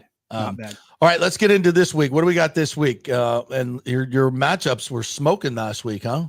Yeah, nice matchup last week. We were 3-0 on Saturday, 0-1-1 on Sunday. That got us to 25 and 3 for the year. So 20 wins, five losses, 3 pushes for the year. But we had some underdogs on Saturday. We had 2 underdogs in there that kind of helped us. We did cash in on Davis Riley, finishing in that top 20 spot. But again, with an hour left in the telecast, I thought we were going to hit on our winner and another top 20. Yeah. But we did have a little profit last week to get us around that even area. I know it doesn't sound like a lot, but if we can stay around that, and then the meat of the season for us is coming up, I think we're looking in really, really good shape. But this week, this is a golf course that Tim is going to absolutely hate because it's a par 70. He hates par 71s and par 70s. But the weird part about this, there are 3 par 5s on it. Normally, you'd only have 2 par 5s, but there is 3 par 5s, 2 par 5s on the front. So there's a bunch of par 3s. So this is a municipal golf course. I mean, they've had this. What's the name of the course? It's Memorial Park Golf Course in Houston. It was an old. They trying to revive it a little bit like they've done in East Lake in Atlanta. So they're trying to do something like that. The renovation project. It's been the tournament's been there 4 or 5 years now. The players like it. It's a big ballpark. I mean, it's a long golf course, 7,500 yards, playing at a par 70.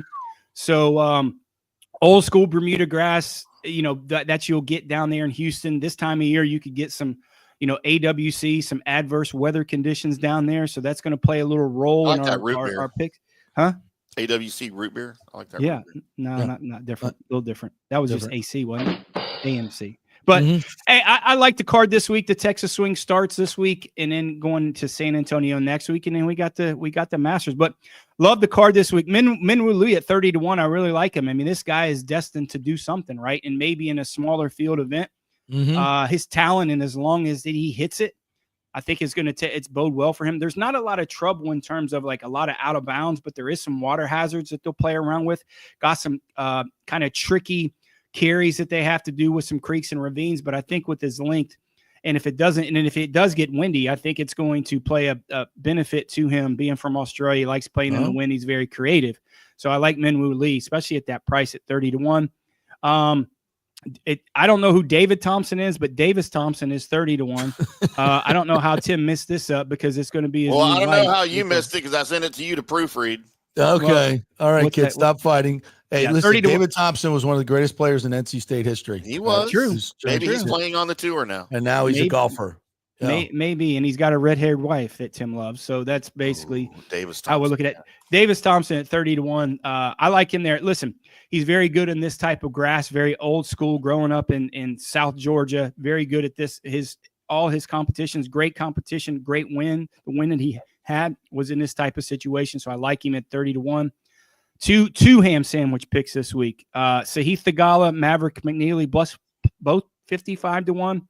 Listen, Sahith Theegala has been playing poorly. I saw some of his antics last week at Valspar I didn't really like. But if you can get a guy like this at 55-1, it's worth the risk. You're not going to see odds like him at 55-1 for the rest of the year. So jump on him at this number, 55-1. He's going to seem well last week. Yeah, driving the golf ball compared to last week, he's going to think it's very easy, and that's his strengths. When he's driving it well, he's very difficult to beat, and he will contend. I'm surprised he hasn't won more, but at that number, I like him. Great value at 55-1. Yeah. Two gloves, Aaron Rye plus 280 and Davis Riley plus 650. We're going to ride Davis Riley again this week. He cashed in with us last week to finish in that top 10. I like him here again. Again, he's a Mississippi guy, used to this really coarse, old school Bermuda type greens. This is where he plays well. That's what he had his team win down in New Orleans. But I like him in that spot. And Aaron Rye played well here last year. Just a grinder, not going to make a lot of mistakes. Very tactical. How as he plays this golf course, you need that a little bit. Not the longest guy, but I like him in that top 10 spot. And two top 20s, Max Grazerman plus 250, Victor Perez plus 375. Good value on Victor Perez. Played well the last couple weeks. And Max Grazerman, one of the longest hitters on the PGA Tour. So plus 250, this type of golf course. I really like those guys to finish in the top 20. All right, I got a guest waiting in the wings, but I had to get this last question into you, Johnny. Billy Horschel made a dramatic putt last night in the TGL final to win it for Arthur Blank. Arthur finally wins something in Atlanta. Are you hooked? I mean, ESPN was there. Scott Van Pelt told me it was one of the greatest things he's ever seen in golf. Unwatchable. Paid. I think he was lying. They paid him for that, but I mean, I watched part of it. I watched the majority of that. I tried, and it was unwatchable. I try. Anytime you put Billy Horschel in front and center, to me, I'm out. Stop it. That being said, he might have hit the best shot I've ever seen at Valspar last week, hitting it left-handed and then making it. Yeah. How about that?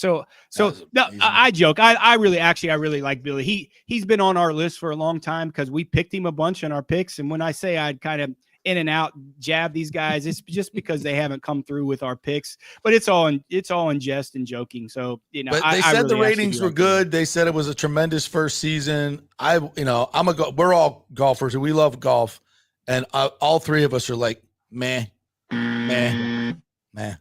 Tough. So, it's a tough watch. Yeah. All right, Johnny, From the Rough podcast tonight, right? 5 o'clock Central. 5 o'clock Central. Yep. You get more of the shenanigans with these two. How could you say no to that? All right, thanks, Johnny. Appreciate it, buddy. All right. Thanks for having me on, guys. All right. Good luck. Happy winnings. And then look for, we will retweet his matchups on Saturday and Sunday. Yep. All right. Without further ado, we want to welcome in Joe Willis, who was the head coach of the Plant High School Panthers. Joins us here. He is in his 8th season, 143-75, a couple of district titles, and he's got a big all-star game coming up this weekend. What's up, Coach? How are you? JP, thanks for having me, man. This is a big honor. Coach,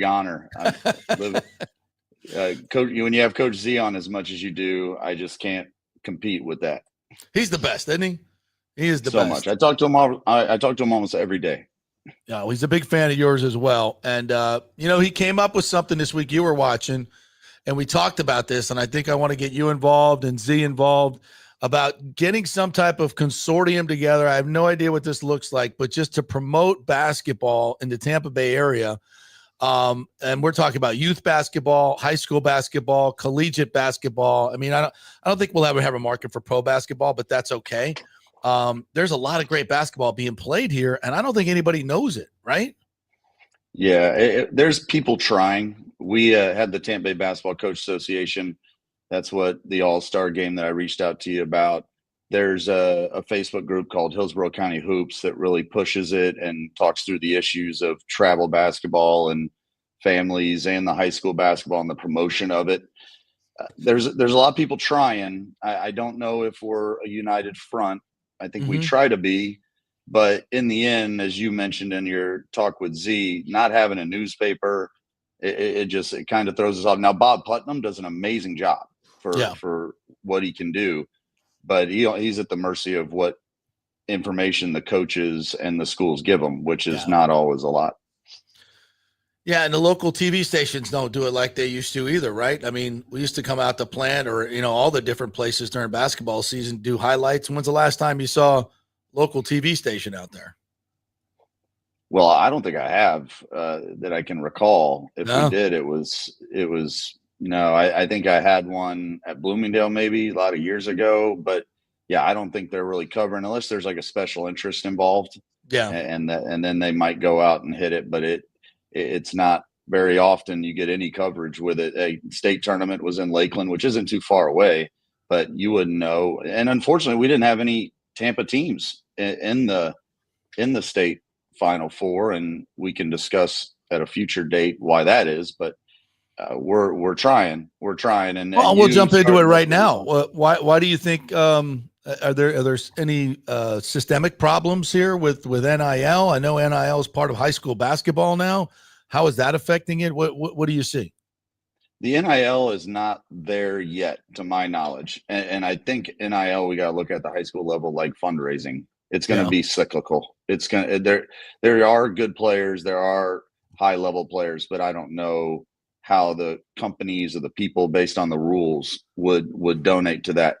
I think a lot of it is just the way our athletics are funded. Our schools aren't given any money from the state for athletics.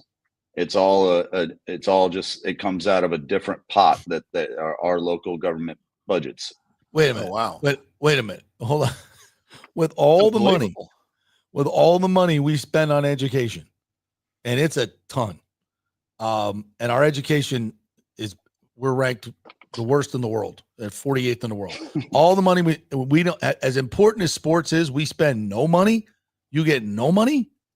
Well, I don't think they get money earmarked for athletics. Your local school district has to give money to go towards athletics. And so when the attendance is down, when they start cutting programs. So our junior varsity program, which we're lucky to have, from our understanding, we have 12 games. So they play 2 games in public schools on Saturdays. And then our middle schools, they play 5 games. So the grassroots that people are trying to work on through travel ball, it's just not the greatest. And we're trying. Everybody's trying. Our county athletic director's trying. It's just if the money's not there, it's hard to say, hey, this is a great idea. Let's do it. Is it the same in other states? That's what's weird. I don't understand it. I'm talking different counties. I don't even think it's the same in other counties. So I don't know what that could be in terms of how to fund it. If like Pinellas County they have 19 JV games. Pasco County does different things. So all of the counties have different ways of doing it, whether it's a player fee or something like that. But our county we have been cutting back for a lot of years. How do you run your program? I mean, travel, buses, uniforms, towels. I mean, how do you pay for it? Each school gets a portion, a chunk of money that they can use for transportation and whatnot. I've gone away from transportation with the buses, which is a funny story. We're supposed to go to Tampa Bay Tech. The bus said we're going to Freedom. It took an act of Congress to get them to change the manifest. They're not on time ever. So we just decided to, with the way that kids play so much travel ball, we take family vehicles. Family drive their kids there. Wow. So there's that. They get a pot of money for uniforms. And we do a lot of fundraising, and a lot of programs do. Right. Yeah. To get what we need, you just got to work, and that's the hard thing. You got to work, and that's why if you look at the programs in our county for basketball that are good, they're typically pretty good. Now, are there outliers? Yeah, this year Blake High School was phenomenal. They have a kid that's a top 100 player who was committed to USF before the tragedy, was committed to Iowa, and now Fran McCaffrey has got terminated. But he's out there and he's being recruited by some high-level schools, Josh Lewis, and he's going to be in our all-star game. And we have good players, and our young guys are really good, the 2027s. And so I don't know how to really pump it up, because I think, the same thing with the Rays, the same thing with everyone has options and everything is online. And I mean, how many kids watch actual basketball games now? How many families actually watch sporting events besides football to the whole amount on TV, whether in person or on TV? No, it's interesting. What kind of crowds you get at your games? Depends on the opponent. Yeah. If we play Jesuit, which is a rival, we're selling 1,000 tickets. Yeah. If we play, now, does your program keep that money? I hope. No, it goes into a centralized fund. Centralized fund, yeah. So wow. And then revenue there's sharing. Jeez, oh Pete. Well, it makes sense. You can't give it all to the people that get the most attendance, but maybe there'd be a nice opportunity to be incentivized. But I think that went away too. They used to have an incentive program, but that kind of got cut as well. But so we got issues. We got issues. Well, maybe this is something we can, put something together, and come up with something that will bring everybody together. Now, this All-Star game you have coming up, that would be an opportunity to bring everyone together for something big that would get a lot of media attention. Tell me a little bit about it. So the Tampa Bay Basketball Coach Association has been around for 30, 40 years, and it's mainly the boys coaches in our county. We're helping out the girls programs, but it's a girls all-star game with 26 of the best players in the county, seniors, they're seniors. Mm-hmm. And then a boys game will be right after it. It is at Tampa Prep. The girls, we have a list of the girls, and it's crazy the amount of girls that are going to play basketball somewhere, whether it's a small level or I think we have a girl going to University of Tampa. And then the boys game, which will have a dunk contest and a 3-point contest at halftime. Nice. I mentioned Josh Lewis. We have just 11 East and West kids. So 22 that are going to play an all-star game up and down. There's no defense. It's like the NBA. Come on, can we get the kids to play defense? It's all even at the high school level they can't play defense in an all-star game. Come on, coach, what are we doing? Well, when you watch, I'm not coaching it, but when they get, that's why they take after the NBA guys. They're like, whoa, they don't play defense in the All-Star game, so we're just going to run up and down and dunk. And to be real, we're now about 28 days from when kids maybe have last played. Yeah. So they're so exhausted. Yeah. But again, they're taking after the higher levels where they're just kind of going up and down. But it's a fun night. We have a big time announcer doing it. I'm trying to get some D-list celebrities to judge the dunk contest. But I would definitely do it if I was going to be in town. I would definitely do it. So next year for sure. Please invite me. And Z told me he's going to his son-in-law's baseball game. So he's not D-list, he's A-list, but he can't be it. But we're excited. It's $5 to get in. It's the best players of that will go play the Pinellas All-Stars on April 9th. So we'll promote that going forward. We just think it's a cool time, and with the new coach at USF, with what AAR did, and I think it's a great idea for people to just jump on the bandwagon. We have some real good travel ball organizations that try to do good for the kids. We do a showcase. I do a showcase with Z.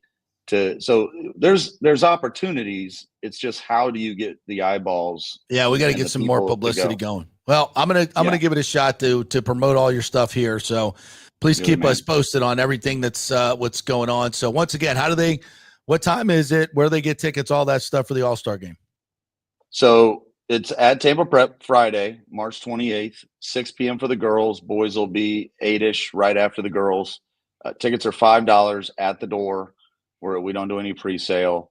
I don't know. Did I say Tampa Prep? It's at Tampa Prep. Mm-hmm. And it should be a fun time. We usually get a good crowd, and cool.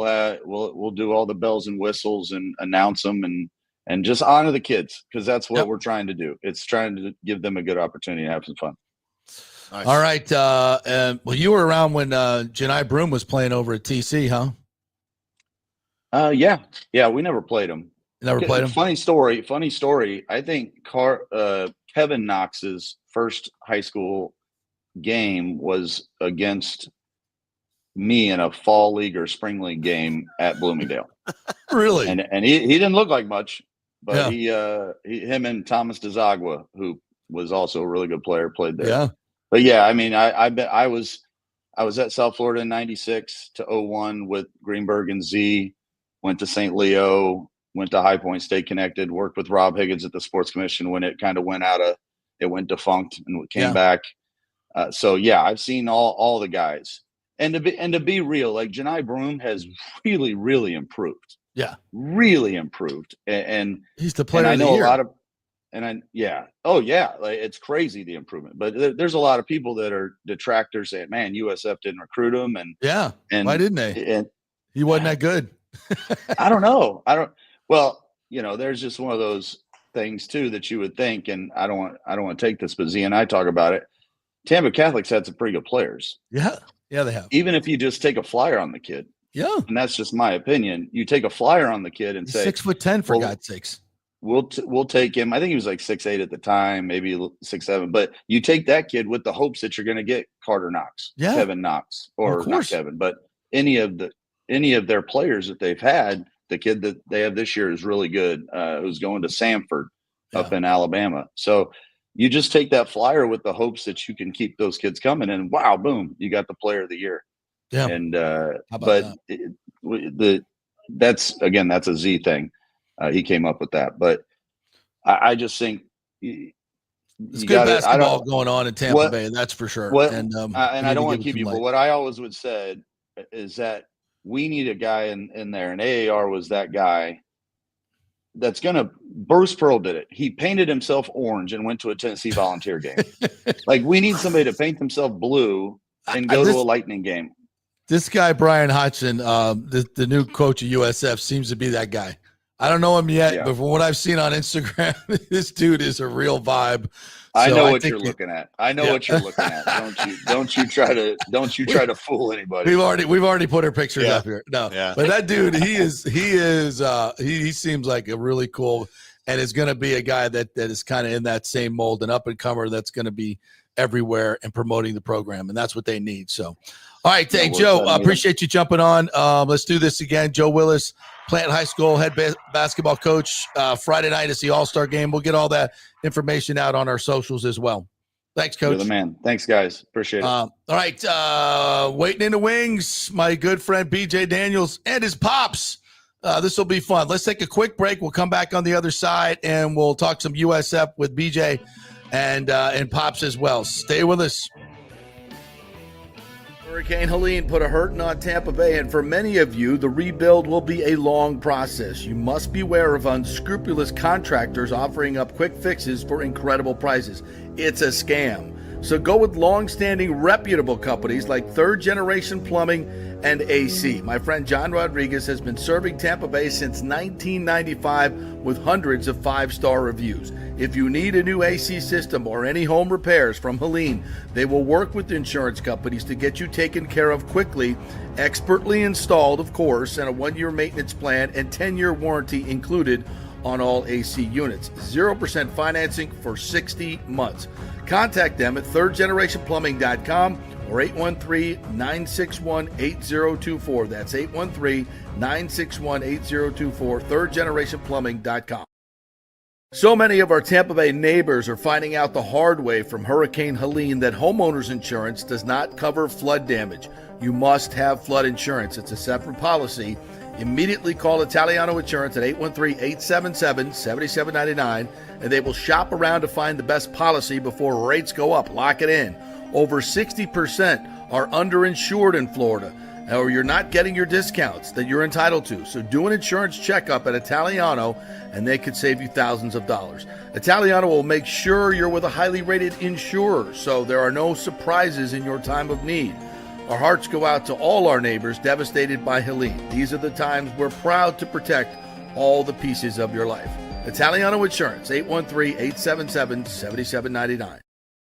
Ciao, Paolo Tini here, owner of Caffè Paradiso, voted number 3 People's Choice Award on Open Table. I want to thank all our loyal family of customers that have been enjoying our great traditional Italian dishes we make from scratch every day. It's a great family story we're proud of. Our family moved from Rimini, Italy in 1984. My dad, Caesar, started Donatello, and that's where I got the start in the restaurant business. I started Caffè Paradiso on South McDill in 1995, and we've been there ever since. From our traditional ossobuco, a veal slow roast for 4 hours, to our daily fresh catch, the Gruppo Paradiso, with a piccata sauce and lobster claw meat, homemade pasta like lasagna, farfalle salchicha, which is a bow tie pasta homemade with fresh sausage. Hold on a minute, JP's favorite. I love it. So come and have a glass of wine with me on South McDill. Get a reservation on Open Table and see all our 5-star reviews. Ciao, see you soon at Paradiso.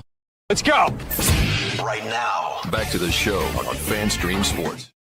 All right, welcome back to the JP Peterson Show here as we roll on this Wednesday. And we got a lot of great guests on today. We continue the cavalcade with a friend of the show, Super Bowl champion, former USF quarterback, BJ Daniels, now doing NIL work for USF and some motivational speaking. He's an author.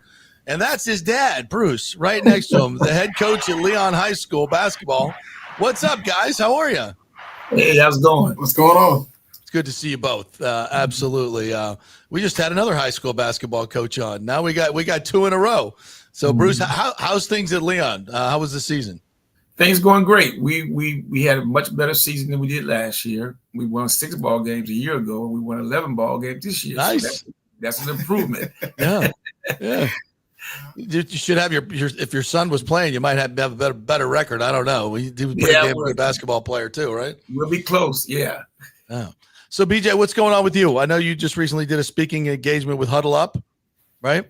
Yeah, well, actually, it's on the way. So this Saturday in Tampa at the compound. The compound is known for Yo Murphy, who trains a lot of quarterbacks in the area, and I'll be at their facility actually just talking to kids and raising awareness about mental health. So it's from 6 to 9, but it's gonna be a great event. How do people get involved in that? You got a website? It's on the website. Huddle Up for Kids is what it's actually called, the entire event. But on my LinkedIn, there's a link you can click, and on Twitter as well to join, to sign up.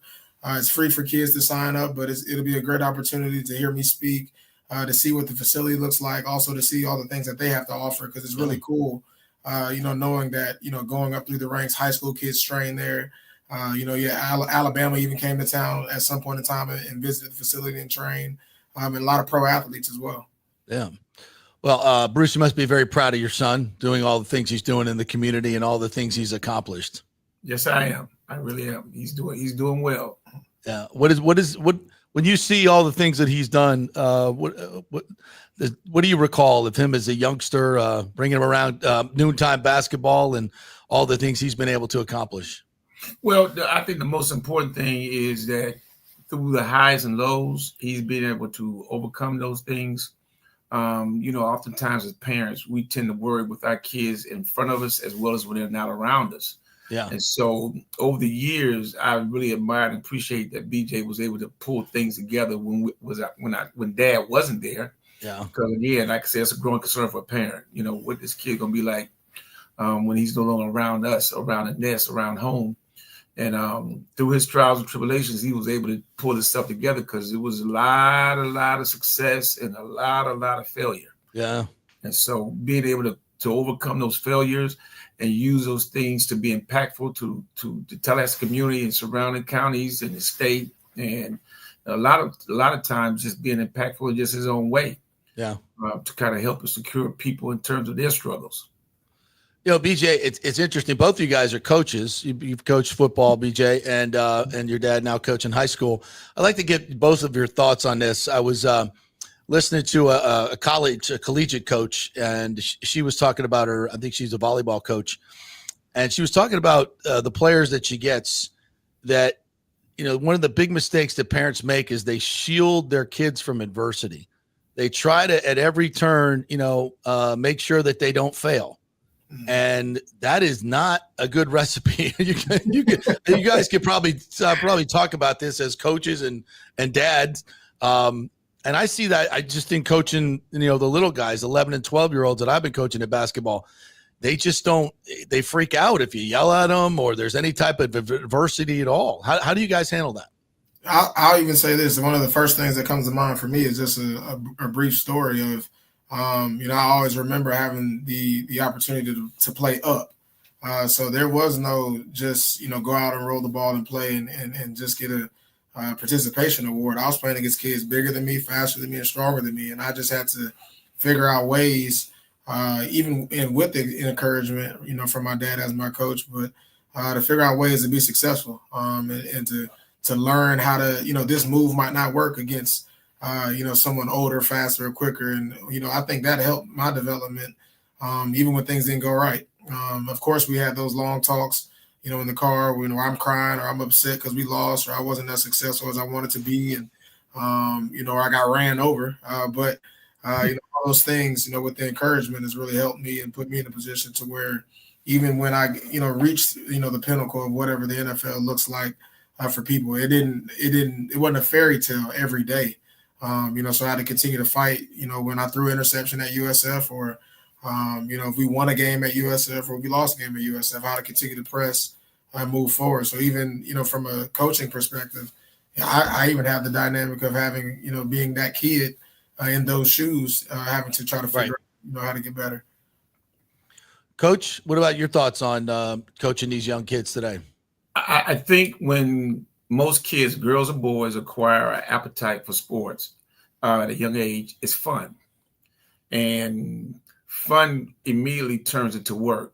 And fun and work don't coexist. And as a result of that, when it becomes work, the parents take off and the kids still back in fun zone. Yeah. And fun zone is fun. It's sometimes you're not about winning, just having fun.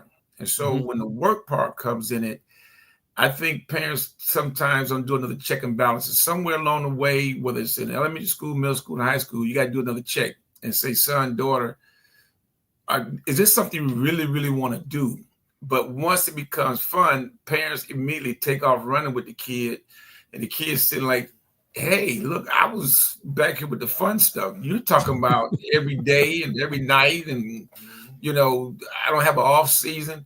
And so once the kid loses their appetite, they get tied into it because the parents start using terms like, hey, if I pay this money, you're going to play. Right. Yeah. That kind of stuff. And the kids slowly could start digressing from the fun of the sport or digressing from the sport.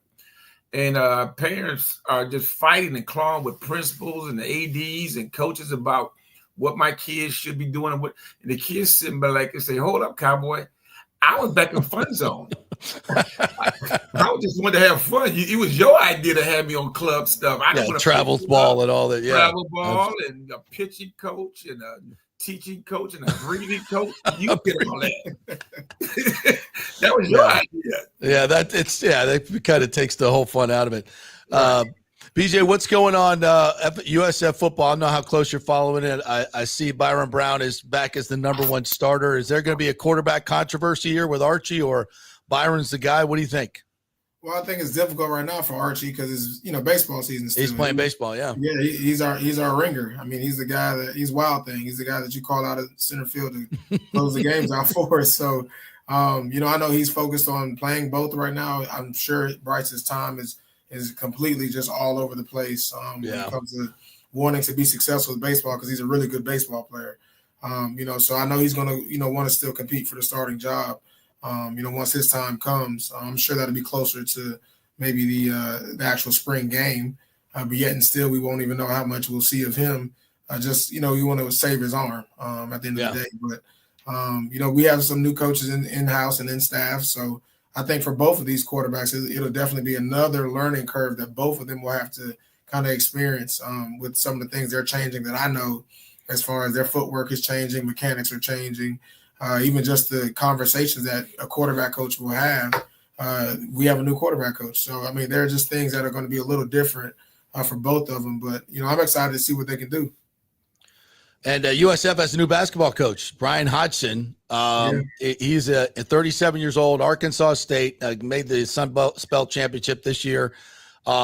Interesting guy, high energy guy. I don't know how much you know about him. They're going to introduce him on Friday, but I'm sure he's going to be fundraising, and he's an interesting cat. Bruce, he may be recruiting some of your players. I don't know. What do you know about this guy? Are you excited about this new opportunity for him? Well, to be honest with you, not too much. You know, I know where he came from, but one of the things that everyone is very consistent on is his energy. Yeah, you know, he's kind of fiery and feisty as well. I think that's not a problem. I think that's something we may need. It's a good thing. But, it's a good thing. But I'm looking forward to seeing what he can do. You know, I would love. Obviously, everyone talks about him recruiting the Bay Area and keeping the kids local because we got some really good basketball players in the area. And I've even had the opportunity even just to, you know, go out and play basketball for fun, but even just to go out and see and play against some of these kids I'm seeing. And I'm like, wow, this kid's 6'7", 6'8", and he's a junior. He's a sophomore. And, you know, Tampa Bay has some basketball players. Yeah. Well, Bruce, maybe you can feed some of your good players down to USF. Well, unfortunately, I have girls. I coach girls. Oh, you're the girl. Oh, I thought you were the boys coach. I don't think. I don't think we could use some of the girls as well. USF has a great program. Yeah, absolutely. Yeah. Jose Fernandez has a great program. He sure does for the ladies. And boy, women's college basketball has just exploded.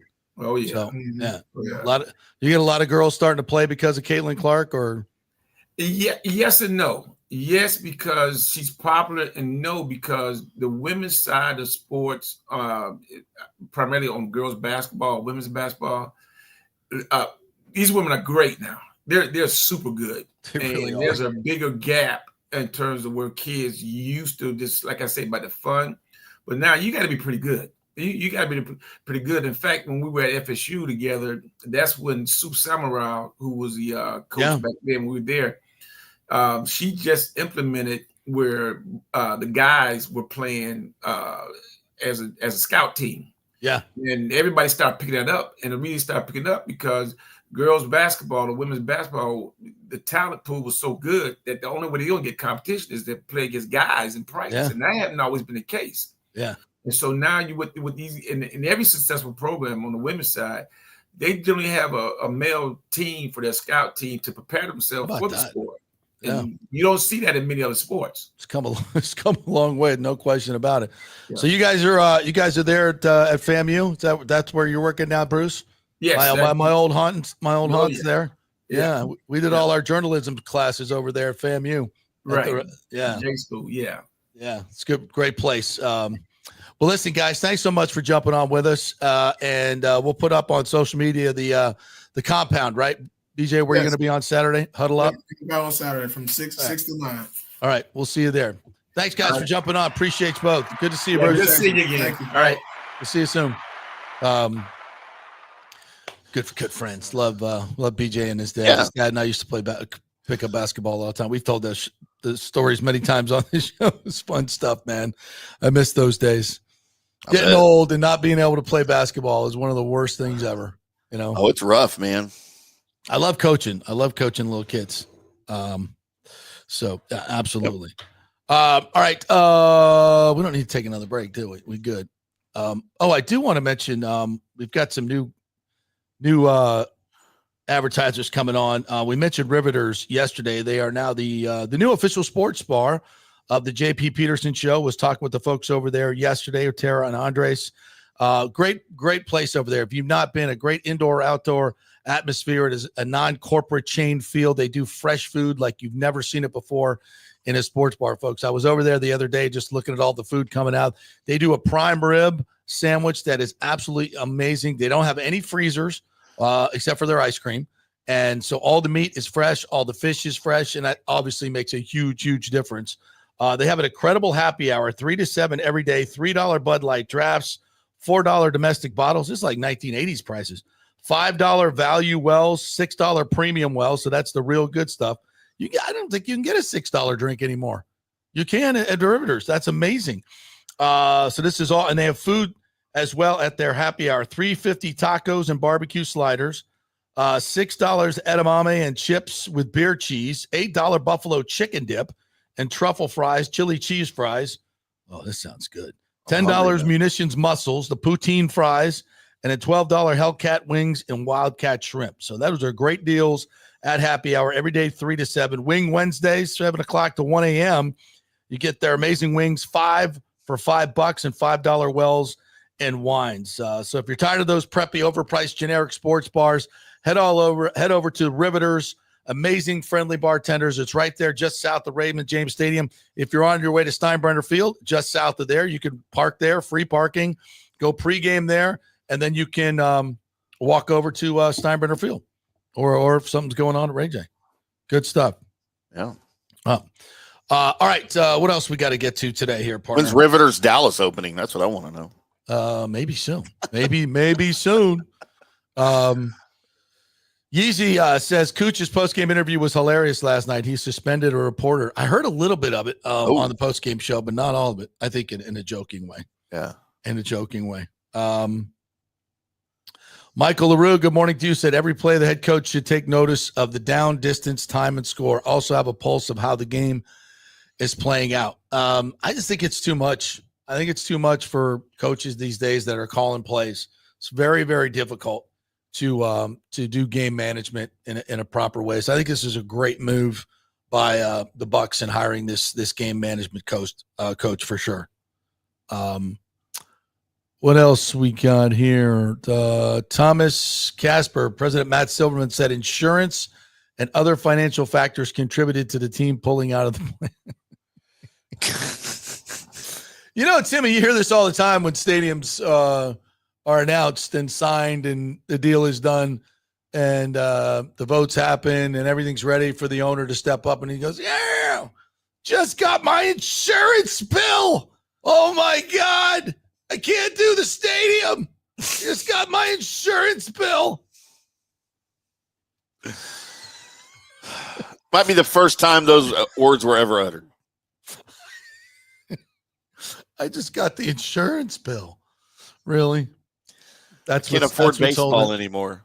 We you had $1.5 billion valuation on your team. You're making money hand over fist, tens of millions of dollars every year for 14, 15 years. I'm getting $700 million in real estate profits. I can't handle the insurance bill. Have you seen? Oh my God! Have you seen the insurance bill?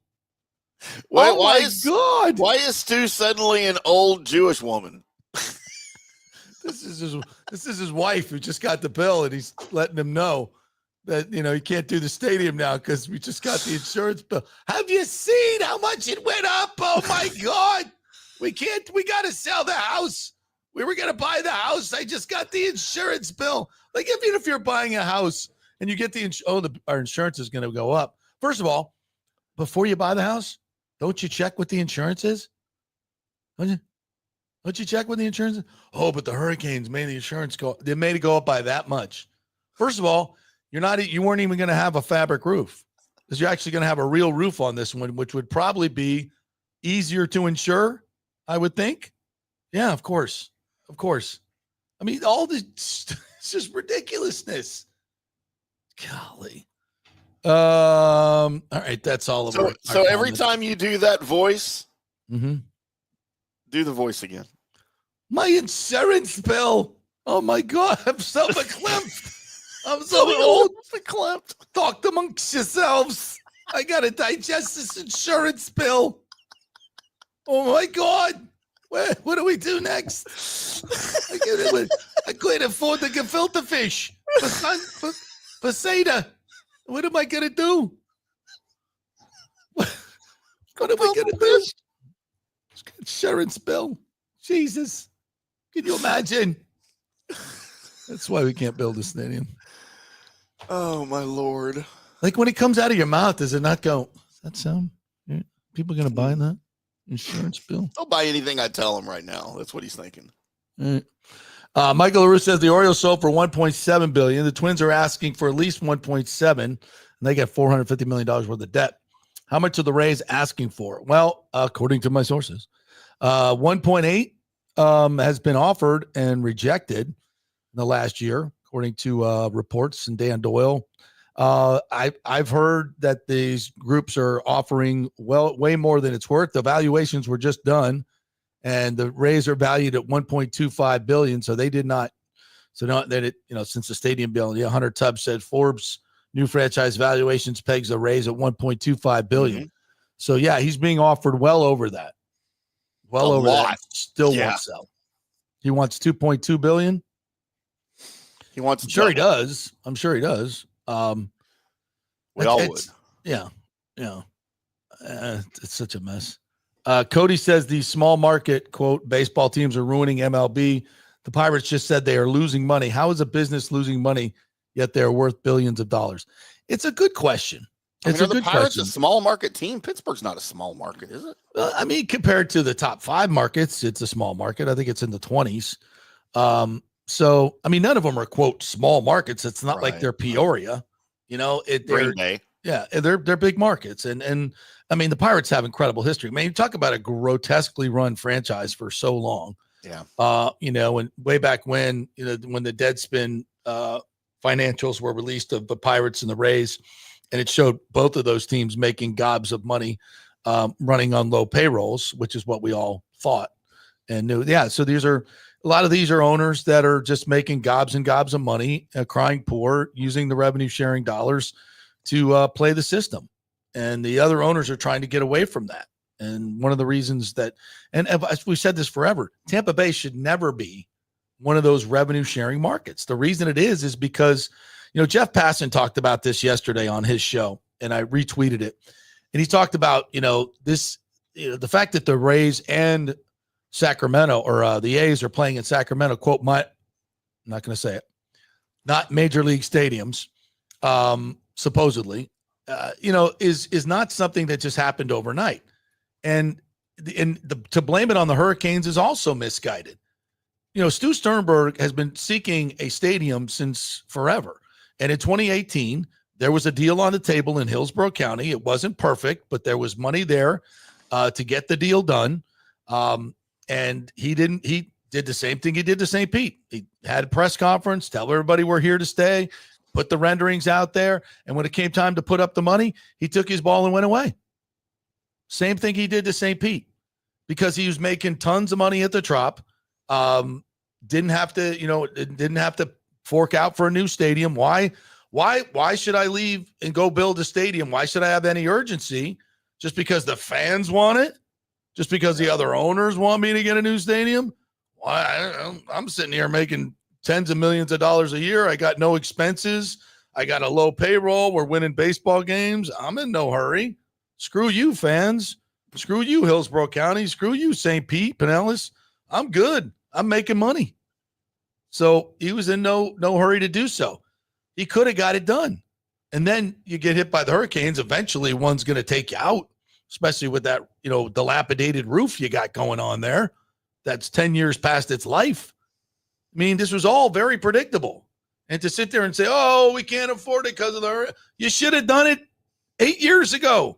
Be proactive. Tap into the market where in Tampa, where you can get $40-50 million more a year in revenue just for premium seating in a real stadium. So this is not, you can't blame the Hurricane, because you're the one who's been kicking this can down the road forever. And eventually this was going to happen. So I don't buy into that either. It all comes due at one point. Right. So I think, and Passan, by the way, also said he loves the Rays on the field. Says they're sneaky good. Even with McClanahan getting hurt, they've got great pitching. He believes the bullpen is going to be one of the best in the league. If they can just get some pop from Caminero and a couple of these other guys, they can really do something. I think they're going to be good. I think they're depending on injuries anywhere. I mean, if the offense is really, really bad like it was last year, maybe they only win 78, 80 games like last year.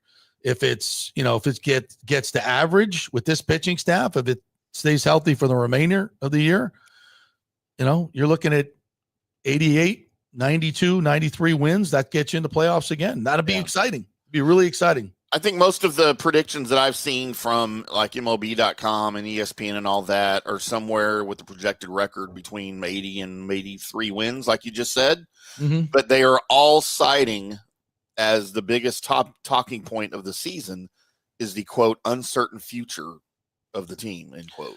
And does that affect you on the field? I just don't think it's as well. Number one, I don't think it's as uncertain as a lot of people like national media think it is. Yeah. And number two, no, that doesn't affect the play on the field. Now, what will affect the play on the field is that they're in a different stadium. For a lot of these guys are playing there for the first time ever. Right. But that's going to take you a couple of home series to adjust to. So what? Yeah. It's a good team on the field. Yeah. And with you got two left-handers that need to bounce back big time in Brandon Lau and Josh Lowe. And that short porch could have huge years. And Caminero can hit it the other way too. He's proven that he's got distance with opposite field power as well. So they could definitely make use of that short porch.